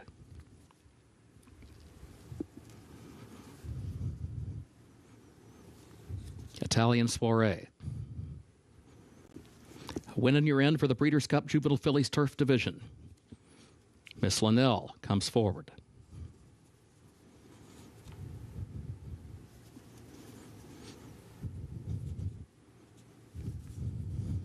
Give Life, the last to load. Goes in, they're at the post. And they are off in the Jasamine, presented by Keeneland Sales, and She's a Funky Drummer goes right out for the lead. She's a Funky Drummer goes right to the front. Miss Linnell has some early speed, moves up along with Totally Justified, who dives over toward the rail in third, now to challenge the leader as they head for the first turn. Sashay Away is in fourth. Micaiah between horses fifth. Give Life moves up 2 spots on the far outside from sixth as Miss Linnell now settles back from in between horses as they move midway on the first turn. Italian Soiree stays 3 lanes off the rail in the 7th position as they enter the backstretch. Mayday Ready down to the inside is in 8th. Destino Doro 9th up on the outside, running nearly 10 lengths off the early lead, moves up 1 spot around Something About Her, who is now next to last, and Ballerina Doro is the trailer. Opening quarter went in 23.06 seconds. Midpoint of the backstretch, She's a Funky Drummer is the leader by 3/4 of a length. Give Life is second on the outside, 3/4 of a length. Totally Justified has now settled down to the inside in third. Miss Linnell fourth on the outside. Micaiah back toward the inside fifth. 48.41 seconds the time for the first half mile. Italian Soiree is going to be wide from the middle of the pack around the far turn and is still 6 lengths off the lead. Mayday Ready has 7 lengths to make up, and Sashay Away is 8 lengths off the lead. Coming to the top of the stretch, She's a Funky Drummer leads it. Totally Justified tries to find running room from second. Give Life is third up on the outside as they turn for home. Miss Linnell is in fourth, and here's Totally Justified for the lead. Totally Justified coming forward. Micaiah is running late behind her. Sashay Away toward the rail. Mayday Ready's coming. Mayday Ready comes on the outside. Destino Doro running late. Mayday Ready, Destino Doro, Totally Justified to the inside. These 3 coming down to the wire. Head bobbing photo. A 3-way photo for the win in the Jasamine, presented by Keeneland Sales.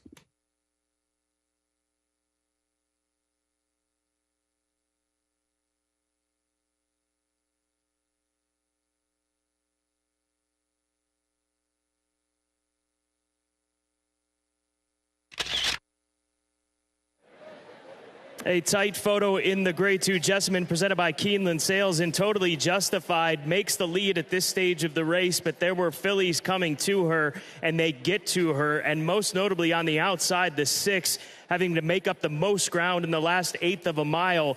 Does she get there? It's a three-way photo, and down to the wire, perhaps the outside bob from that angle looks beneficial for the number 6 horse in Destino d'Oro. We'll take you up close. Totally Justified up against the rail. That is Mayday ready in between horses, and right on the wire, maybe, just maybe, the 6 Destino d'Oro gets up, but the photo posted on the board.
Photo finish. Objection sign is also posted. More information in a moment.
Results of the photo,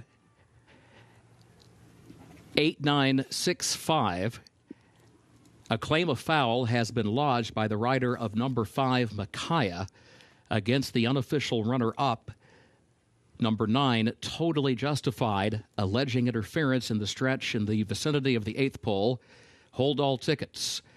Again, the unofficial result, 8965, objection pending concerning the unofficial second and fourth place finishers.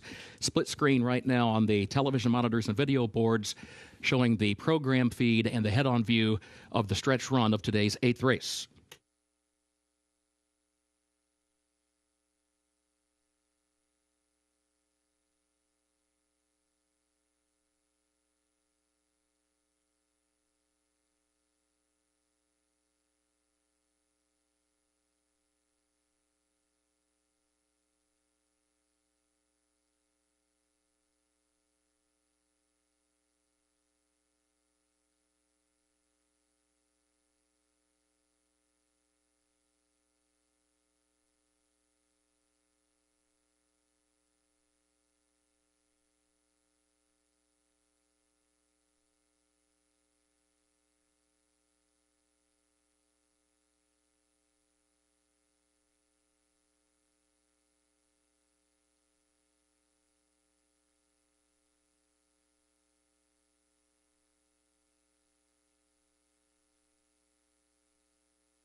Unofficial winner of race 8, the Jasamine, presented by Keeneland Sales, Grade 2, number 8, Mayday Ready. Owned by Katie Rich Stables of Lawrence Doyle, trained by Joe Lee. 2 wins for Frankie Dettori today. The winning filly, a daughter of Tappet, out of Demoralia by More Than Ready, bred in Kentucky by White Birch Farm Incorporated. 144.1 for the mile and a 16th. Objection still pending concerning the unofficial 2nd and 4th place finishers.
Trophy presentation for the Jasamine, presented by Keeneland Sales, Grade 2, a win and you're in for the Breeders' Cup Juvenile Fillies Turf Division, presenting to the connections of number 8, Mayday Ready, Keeneland's Vice President of Sales, Tony Lacey, and Senior Director of Sales Operations, Cormac Brannick.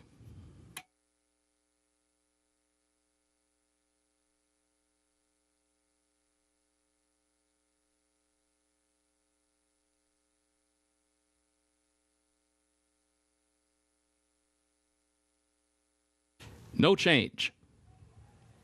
No change in the result. 8-9-6-5 will stand for race 8.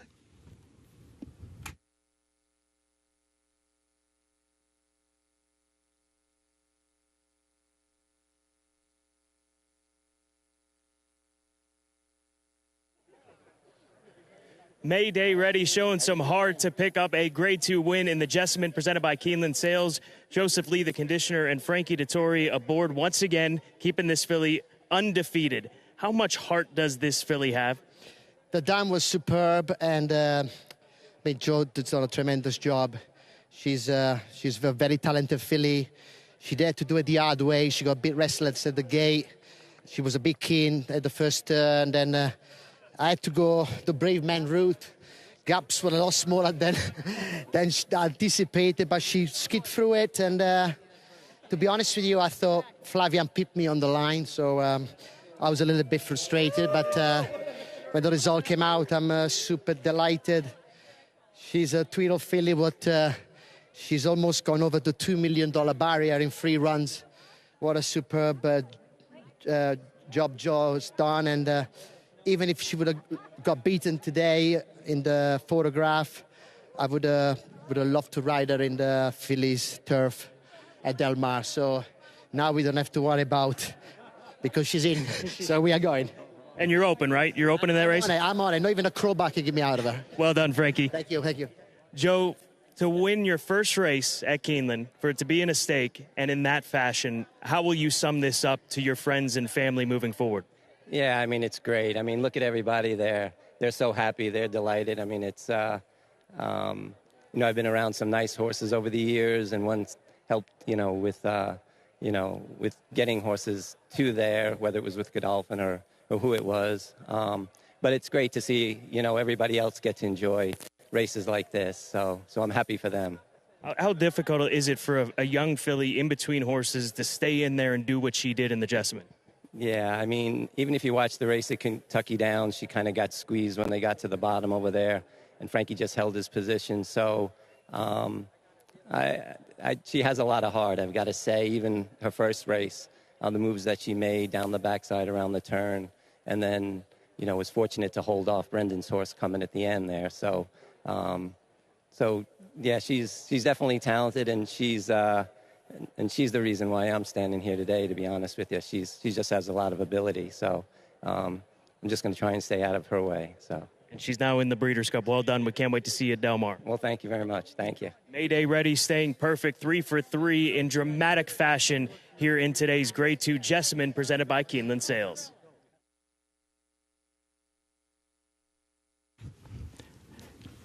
Thank you, Scott. And the results of Race 8 are official. 8-9-6-5, the official results. Keeneland's featured ninth is on the way. The Grade 1, Darley Alcibiades, 73rd running. A win and you're in for the Breeders' Cup Juvenile Fillies Division. Mile and a 16th. Main track is fast. Race will finish in the short stretch at the first wire. Starts the last of the day's rolling doubles. Scratch the 5, the Queen's MG.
15 minutes to post for the Grade 1 Darley Alcibiades, a Breeders' Cup Challenge Series win, and you're in for the Juvenile Fillies division. And these 2-year-old fillies competing for a $600,000 purse, and such depth and quality with these 2-year-old fillies from a pedigree perspective to a performance-wise perspective. There are so many horses that you have to consider in this first of Grade 1 of the Fall Stars weekend here at Keeneland Racecourse. I'm going to Quick Kick, number 6 horse, who is 9-2 on the board right now. This is a filly by McKenzie, a stallion who's represented by his first crop of runners this season in 2024. He's had a very nice start to his stallion career. He had a Grade 1 winner in New York earlier this summer in Chancer McPatrick. And Greg Tramontaine bought this filly for $550,000 last September here at the Keeneland September sale, and she really got better in a big way in start 2 of her career, and they added blinkers to her that day. And also, I was very impressed by the way that she picked things up in the last 8th to 16th of a mile at Saratoga, going 7 furlongs. That running style, the way that she finished that race off, the adjustment they made with her in start 2 of her career, I really think that 2 turns is well within her wheelhouse and is more than capable of winning this Grade 1 Darley Alcibiades at a price of odds of 9-2. Now, the 8-horse Immersive, she's the favorite. We expected this coming in for trainer Brad Cox and Godolphin, a Godolphin homebred by their stallion Nyquist, who's having a sensational year, represented by this filly in that Grade 1 spin-away success at Saratoga. Also the sire of Tenma, who won the Del Mar Debutante at Del Mar on the West Coast and is one of the leading contenders for Grade 1 company this weekend at Santa Anita, and obviously for the Breeders' Cup division, in which we lie in the Juvenile Filly division with these group of fillies. Now, this filly has won both times at 10-1 and 12-1. She has sprung upsets in both of those wins, and it's shocking given the connections, Brad Cox and Godolphin. And Manny Franco gets the opportunity once again as he's ridden her in her first 2 races, both of those wins. She doesn't deserve to be a long shot, there's no doubt. She has proven any doubt that she is a very, very good filly, and the way that she closed in that muddy track at Saratoga was very, very impressive. Obviously, very fast conditions here today, a much faster racetrack than what she likely saw at Saratoga, given how we've seen horses run over this dirt surface here today. So that's the next hurdle, the next test for her, running over this fast track and the speed that's going to be out in front of her. But she has done nothing wrong to date. Immersive, already a Grade 1 winner, looking to become a 2-time Grade 1 winner for Godolphin by Nyquist. And then finally, the number 3 horse, Liam in the Dust. She showed speed at Ellis Park to win going 7/8 of a mile. I thought took a nice step forward at Churchill Downs in the Grade 3 Pocahontas to really put together a game effort after setting the pace in that 1-turn mile event and jumping into that level of competition. She was beaten by a nice filly in Lacara in the Grade 3 Pocahontas just a couple of weeks back. It's a quick turnaround, but Rudy Brisset talking this morning on Today at Keeneland about the decision to bring her back in this quick order. She's worked. They've been pleased with the way she's acting. She's obviously full of energy down there in the paddock right now. So Liam in the Dust, daughter of Liam's Map, looking for a Grade 1 victory. 7-2 on the board right now. That makes her the co-second choice in the Darley Alcibiades. Opening day feature coming up next. Grade 1 Darley Alcibiades, less than 12 minutes to get those plays in here at Keeneland.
Horses are entering the track for Keeneland's 9th and featured race, 73rd running of the Darley Alcibiades Grade 1 Win and You're In Breeders' Cup Juvenile Fillies Division.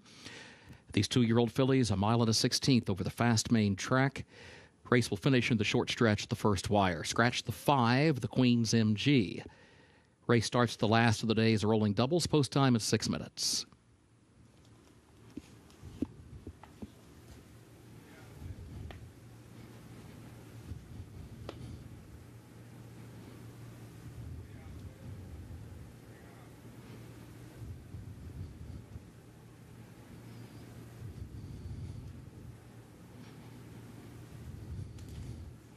Now the post parade, number 1, Continuity, owned by Mineola Farm 2 LLC of Jack Jones, Silent Grove Farms LLC of David Houchin, owned by James Hirschman III, trained by Eddie Keneally. Ben Curtis is the jockey. 2, Sherbini, owned by Bobby Flay, Rocky Top Stable of Jacqueline Ventura, owned also by James Ventura, Mark Cassie trains, and Florent Giroux rides. 3, Liam in the Dust, owned by Storyteller Racing of Ted Nixon, owned by Shrek Racing LLC of Michael Shrek, trained by Rudolph Brisset. Flavian Pratt is the jockey. 4, Rich City Girl, owned by Patricia's Hope LLC of Vince Folia, owned by Richard Raven, trained by Larry Ravelli, jockey Gerardo Corrales. 5 is scratched. 6, Quick Kick, owned by Gregory Tramontine, trained by Tom Amos, the jockey Dylan Davis. 7, Quiet Side, races for Shortleaf Stable Incorporated of John Ed Anthony, trainer John Ortiz, the jockey Luis Saez. Number 8, Immersive, owned by Godolphin LLC of Mohammed Al Maktoum and others, trained by Brad Cox. Mandy Franco is up. Post time, 5 minutes.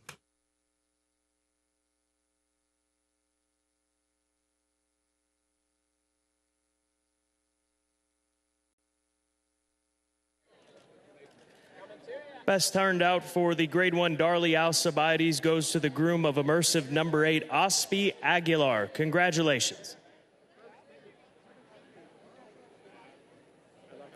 And Immersive, the daughter of Nyquist, stays on the screen, and an easy filly to look at, and obviously an easy filly that is one that you could consider to win this race given what she has done. She is a beautiful filly, daughter of Nyquist, out of a Bernardini first dam, and Bernardini, who has developed into one of the best broodmare sires that we have in breeding in racing worldwide. She is a lovely filly, and like I said before, it's just a matter of whether she can reel in these horses with the way that the pace has been today in these dirt races. That is the one thing that she's going to have to tackle here in just watching the way that the racetrack has played here this afternoon. Now, the speed of this race, I would have to imagine, is coming out of the Larry Ravelli barn. That is the number 4 horse, Rich City Girl. She's 8-1 on the board right now. She's been speedy in all of her races, and she's got a pedigree to go on. She's a daughter of City of Light out of a Warfront first dam. She was debuted at Ellis Park in Maiden Special Weight Company, just finished second in the Debutante Stakes at Ellis, and then they tried her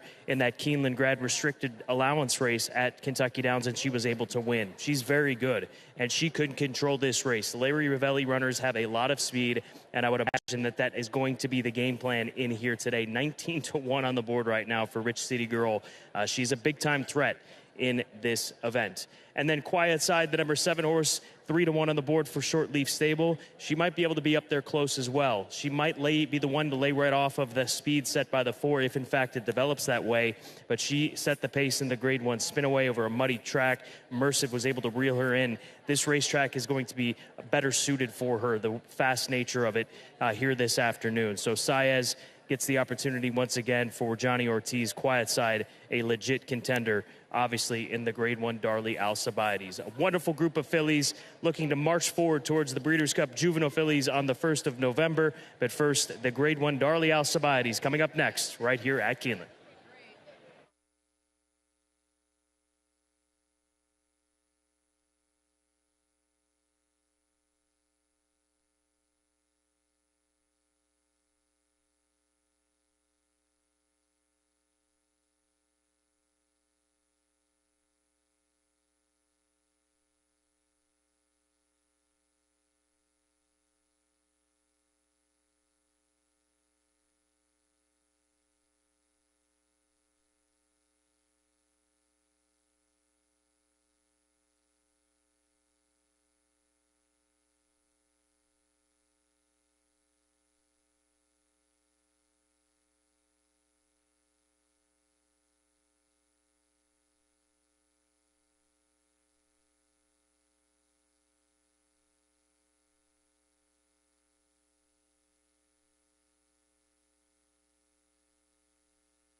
Horses have reached the starting gate for Keeneland's 9th and featured race, 73rd running of the Darley Alcibiades Grade 1. Win and you're in, Breeders' Cup Juvenile Fillies Division.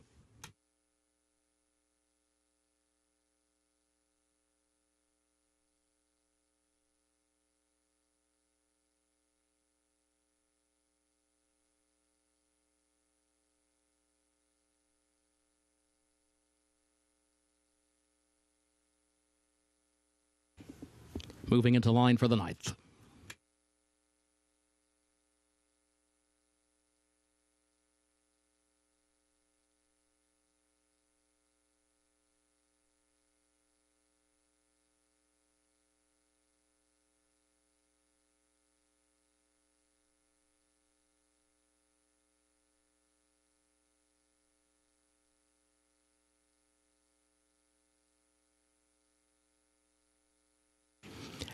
Liam in the Dust goes in. 4 more to load. Here's Rich City Girl.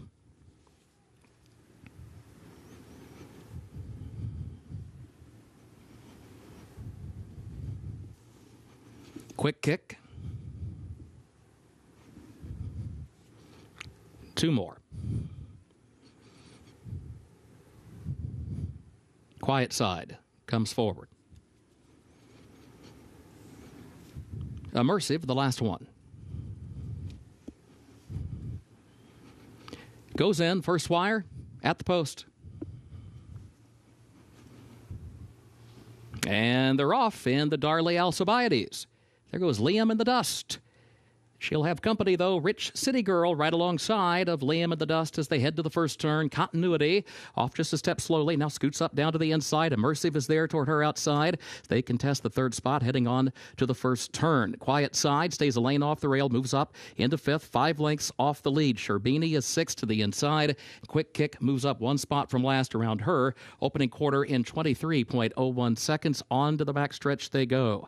Rich City Girl from the outside has the lead a half length. Liam the Dust against the rail, 2nd, a length and a half. Immersive travels in 3rd, outward from the rail, off the turn and up the backstretch. Continuity occupies the spot to her inside in 4th. Then a gap of 2 more lengths back to Quick Kick on the far outside. Quiet Side between horses, next to last 5 from the front. And Sherbini, another length behind that pair, trails midpoint of the backstretch. First half mile, 46.89 seconds. Over to the far turn they go. Rich City Girl, Liam of the Dust continue their struggle for the lead. Another length and a half to Immersive, who's still stalking that pair from 3rd. Continuity is still 4th to the inside. And then Quiet Side and Quick Kick, side by side now. They start to pick it up, look for more running room. Still nearly 5 from the front as they come toward the quarter pole. Rich City Girl is the leader. Liam of the Dust drops back to the inside. Immersive goes to 2nd. Quick Kick goes to 3rd. Still 5 from the lead. Top of the short stretch as they turn for home. Continuity 4th. Here's Immersive. Immersive comes forward, has the lead. Quick Kick is taking aim from the outside, but she's 2nd. But here she comes now in the short stretch. Quiet Side on the far outside. Immersive to the inside has the lead. Immersive chased all the way by Quick Kick. Immersive and Manny Franco to win the Darley Alcibiades.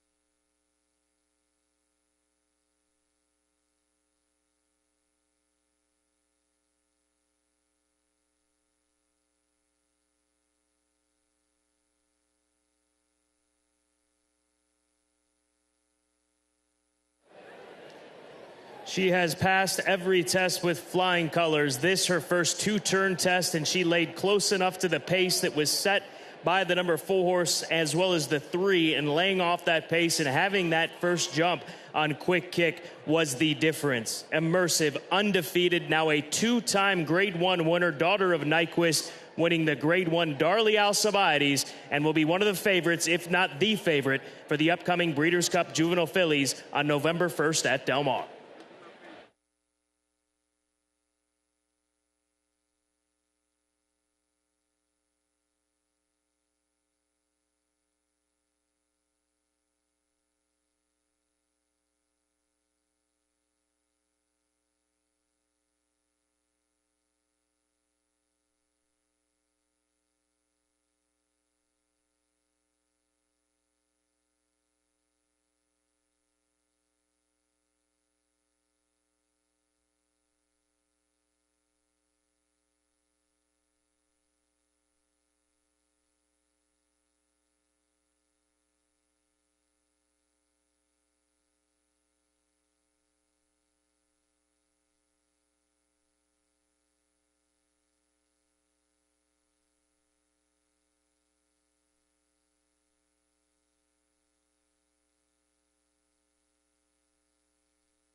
Unofficial results of Keeneland's featured ninth race. Number 8, Immersive, finished first. Number 6, Quick Kick, was second. Number 7, Quiet Side, was third. Number 1, Continuity, fourth. 8-6-7-1, unofficial.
Race 9, results official.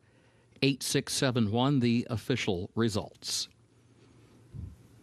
Official winner of Keeneland's featured ninth race, 73rd running of the Grade 1 Darley Alcibiades, a win in your end for the Breeders' Cup Juvenile Fillies Division, number 8, Immersive.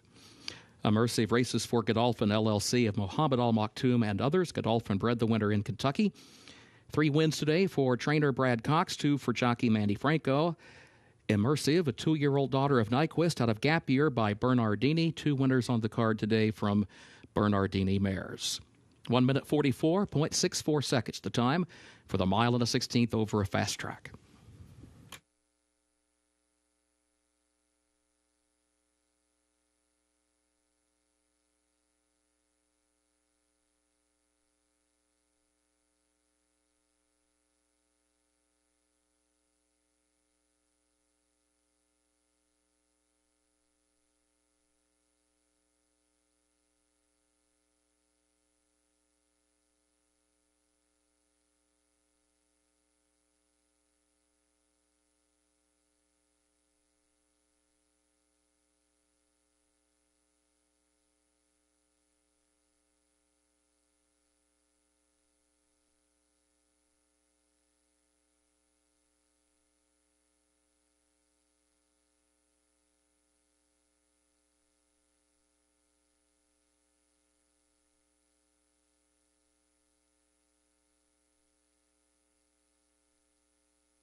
Now the trophy presentation for the Darley Alcibiades, a win in your end Breeders' Cup Juvenile Fillies Division race. Rusty Thompson presents to the connections of Immersive.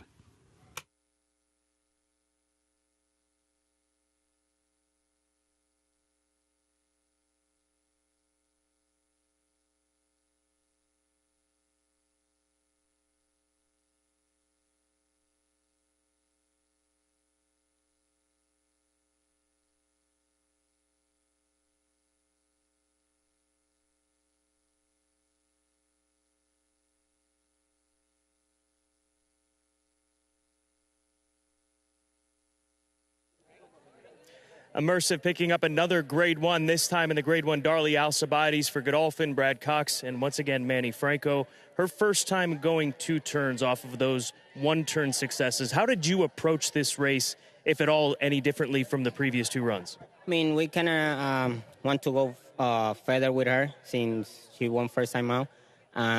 Today she proved that she want to go the distance. She's a grinder, and today I brave running. That was the plan, brave running, go forward, and she was traveling so comfortable, taking me. So I was pleased with what I have under me, and it was a matter of time. And in the quarter pole, I asked her for her. She take a little bit to get going, but she get it done. She's a nice filly. Well done, Manny. Thank you.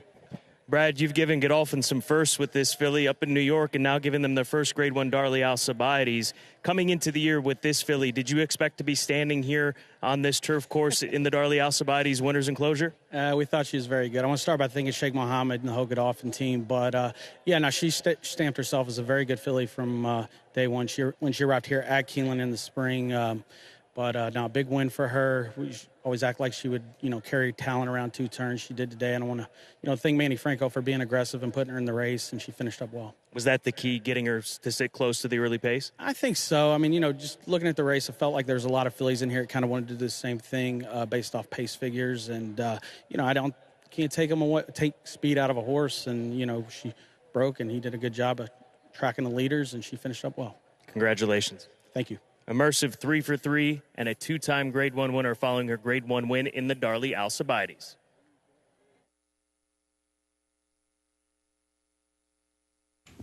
Thank you, Scott. Keeneland's 10th and final race upcoming, featuring the Toyota Super High 5. The turf is listed firm.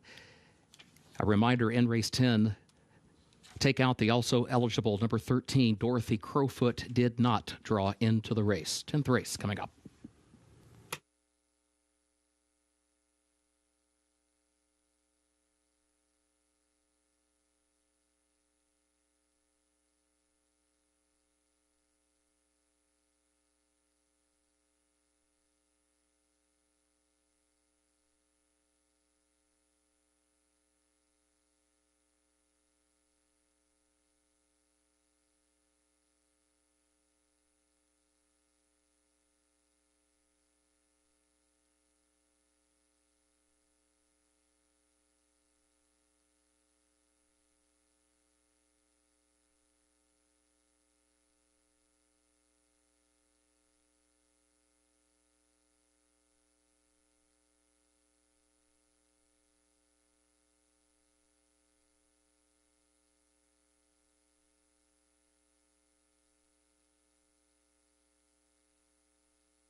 10th and final race here on opening day at Keeneland Racecourse. Don't forget to join us again tomorrow with 11 races lined up with the Grade 1 Coolmore Turf Mile, the featured event, $1 million on the docket as far as that Grade 1 is concerned, and big opportunities throughout Saturday. So we look forward to Saturday, but look forward to this nightcap. Race number 10, it's the $1 Toyota Super High Five event. That $1 Toyota Super High Five available in the final races each and every race day during the race meets here at Keeneland. And this is a allowance race going 5.5 furlongs on the turf course. And Cloud Walker, the number 7 horse, currently vying for favoritism at 3-1. Both she and the 6, Baraye, is currently sitting at 3-1. But Cloud Walker is a filly that likes to lay off the pace and likes to have a quick pace out in front of her. And oftentimes you'll see horses that are used to quick paces and relaxing off those quick paces, when they go 2 turns in a slower pace, they just get a little bit too aggressive. They're not used to races being as slowly run. And that's what happened with her at the Belmont and Aqueduct meet in the Winter Memories, and ultimately caught up with her. So they cut her back in distance. She's back to doing what she has proven 5 times over that she's good at. She's run 5 times sprinting on the turf course, no worse than 3rd in any of them, and 2 wins in and amongst those 5 opportunities that have been presented to her sprinting on turf. And there's going to be plenty of speed in this race. So look for Cloud Walker. She'll lay off of it. Pace will be quick. She'll come running under Tyler Gaffleone. And if she stays true to form in those sprint races, we'll be very, very live in this race, and obviously the wagering tells you that at 6-1.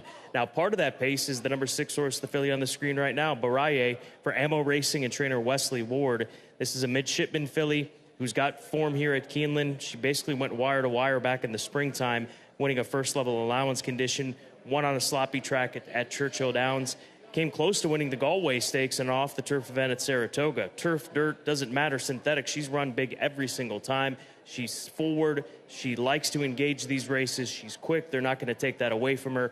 And it's Frankie Dettori. He's got 2 wins on the turf course here today at Keeneland Racecourse, and he will get his first opportunity to ride this filly for Ammo Racing, a worldwide operation that has made an impact in a short amount of time. Races in Europe and obviously here in the United States with a filly like this midshipman filly, Baraye. And then the number 2 horse, Eturian, for Joe Orsino. She's another very fast filly. She was quick at Gulfstream, on the synthetic course, on the turf course. She'll be gunning for the lead as well with Luis Saez, and she probably will be the one to make the lead, I would imagine, in the early stages of it. Now, Moonlit Lady, just to her outside's got some speed, but Luis Saez with the Turian, she is very, very quick, but she's going to have company. So it's, in my opinion, it's going to be hard to win making all in this race. But if anybody's going to do it, it's probably her, because I think Baraye will try to lay right off of that early pace and not try to fully engage what should be a quick one in the early stages of this race. Very good opportunity to close things out. A great Toyota Super High Five opportunity, but the prices we're getting on the board. A couple of 3-1 shots. The 11 sits at 4-1 as the third choice amidst Waves. A filly that we've seen here at Keeneland in the past came close to winning the Indian Summer. So much depth as we expect each and every race meet in these allowance races and all the races that we have each and every race meet here at Keeneland. Get involved. 10 minutes to post. Race 10, the nightcap on opening day, Fall Stars weekend.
Horses are entering the track for Keeneland's 10th and final race, the Speaker's Corner, an allowance for 3-year-old fillies at 5.5 furlongs over the firm turf.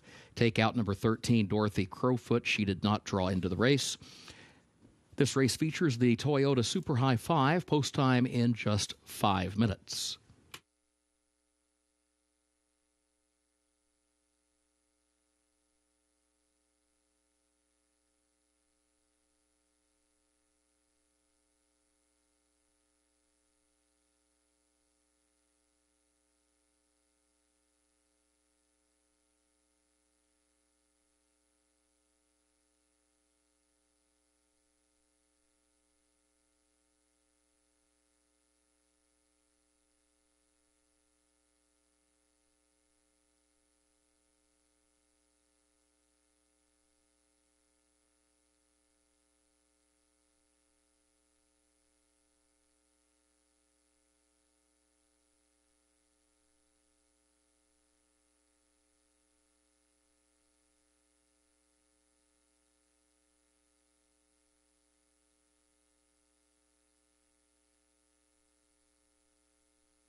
The Best Turned Out Award for race number 10, the Speaker's Corner, presented by Darley, goes to the groom of the number 3 horse, Moonlit Lady, Javier Hernandez. Congratulations.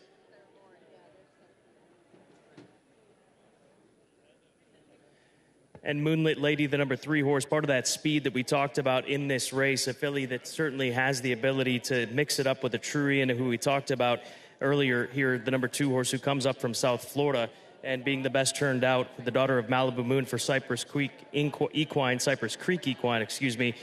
looks to be live in here off of her run at Ellis Park, and that win going wire to wire against Allowance Company. Let's go to the number 8 horse next. That is Nikki Nine-Door. She blitzed the group to break her maiden back in the springtime and sprung a huge upset that day at 25-1.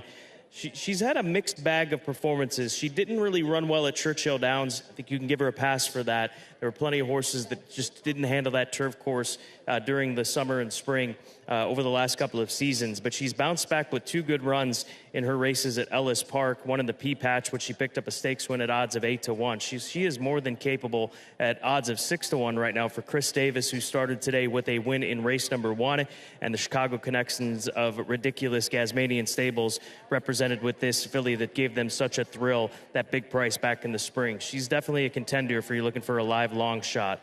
And then the number 9 horse, Independence Avenue, another filly I think that you can build a strong case for. If you just key off of her sprint races, she's been awful good. They tried her 2 turns a couple of times. She won an allowance race, not nearly as effective, stepping up into Stakes Company at Gulfstream Park, but they've turned her back in distance. She wasn't far from being grade 3 placed in the Soaring Softly in May at Belmont at Aqueduct, but she's come back with a win at Monmouth Park, going 5.5 furlongs. She'll be trying to track from off the pace 25-1. She's a very live long shot in here, but this is a group in which you can make a case for just about every single one of them. There's so much quality, so much good form, and sprint form on turf as well, in which you can lean on. Race number 10, Toyota Super High 5 race, less than a minute on opening day here at Keeneland.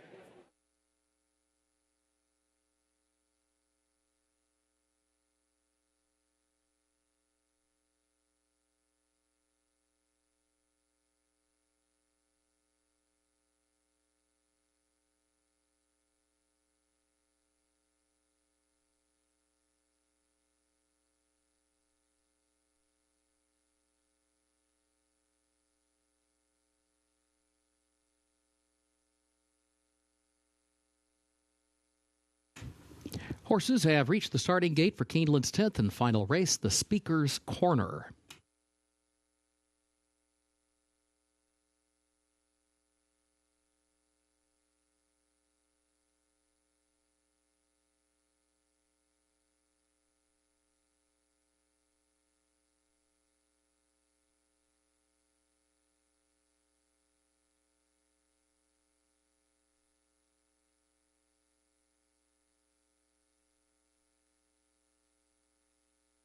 Moving into line, race 10.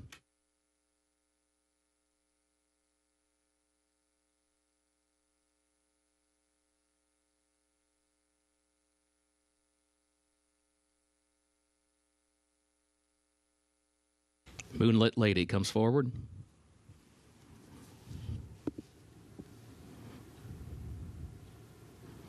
Here's Tambo, followed by Zoli. Share the Blessing.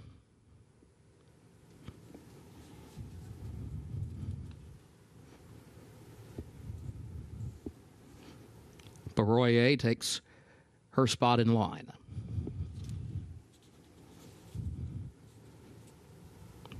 Extreme Diva, the last one.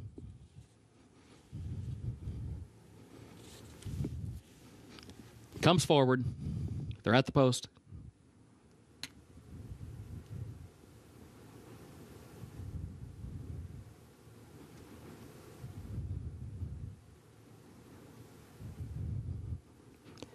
And they're off.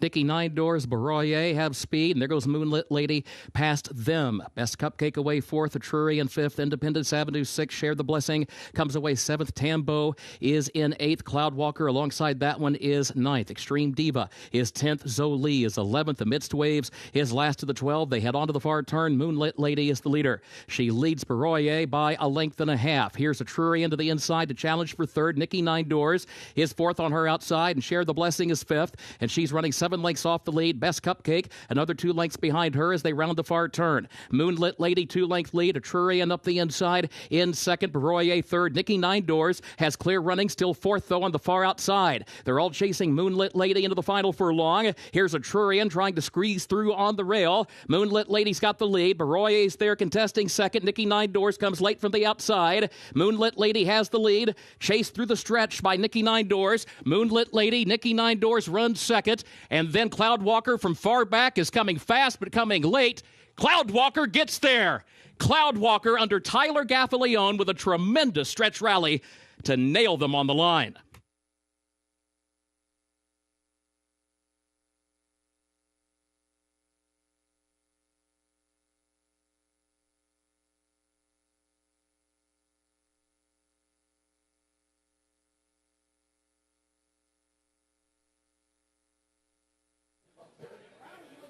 Back to sprinting and back to her true form, who had so much work to do at the top of the stretch, and the favorite was the filly in front, I should say, didn't appear as though she was stopping. And Moonlit Lady, a filly that hangs on a wrong lead but straightens it out at this point in time, she's still got at least a 2-length advantage, and the 7 still has at least 3 lengths to make up at this point in time, but she comes rolling late to just get up and win here at Keeneland Racecourse at odds of 4-1 for Brendan Walsh and Tyler Gaffalione and the Flying Dutchman. Back to sprinting, back to the winner's circle for the daughter of More Than Ready in the nightcap.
Unofficial results of Keeneland's 10th race. Number 7, Cloudwalker, finished first. Number 3, Moonlit Lady, second. Number 1, Best Cupcake, third. Number 8, Nikki Nine Doors, fourth. Number 10, So Lee, fifth. 7-3-1-8-10, unofficial.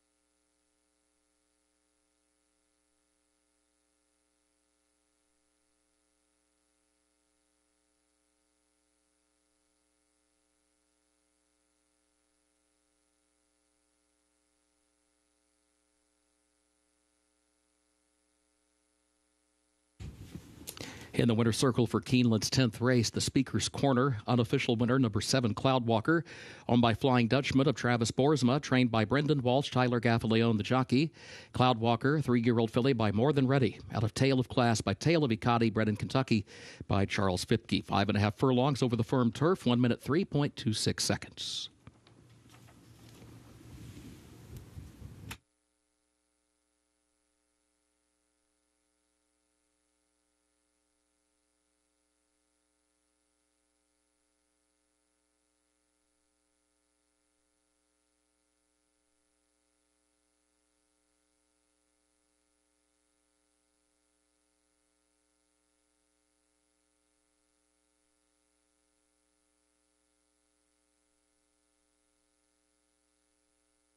The 10th race results official. 7-3-1-8-10, the official results.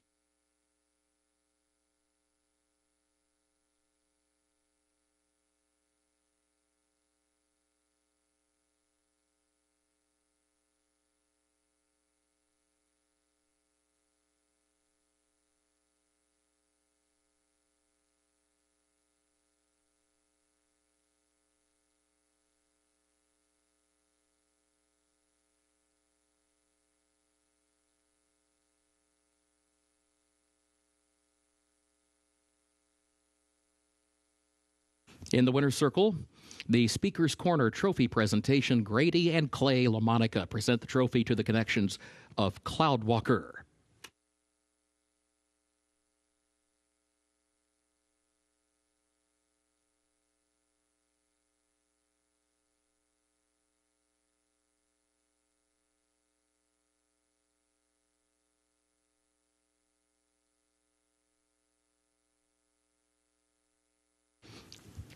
Carryover for the Toyota Super High 5.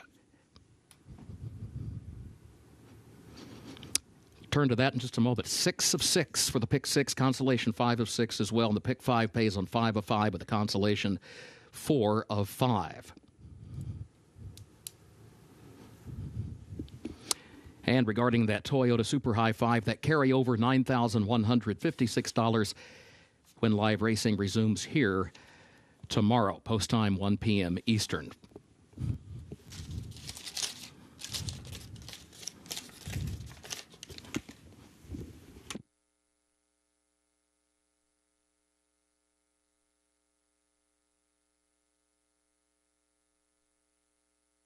The second floor grandstand, including the sports bar and the mezzanine bar, will remain open for simulcasting for another 30 minutes. You may advance wager any races occurring after that time.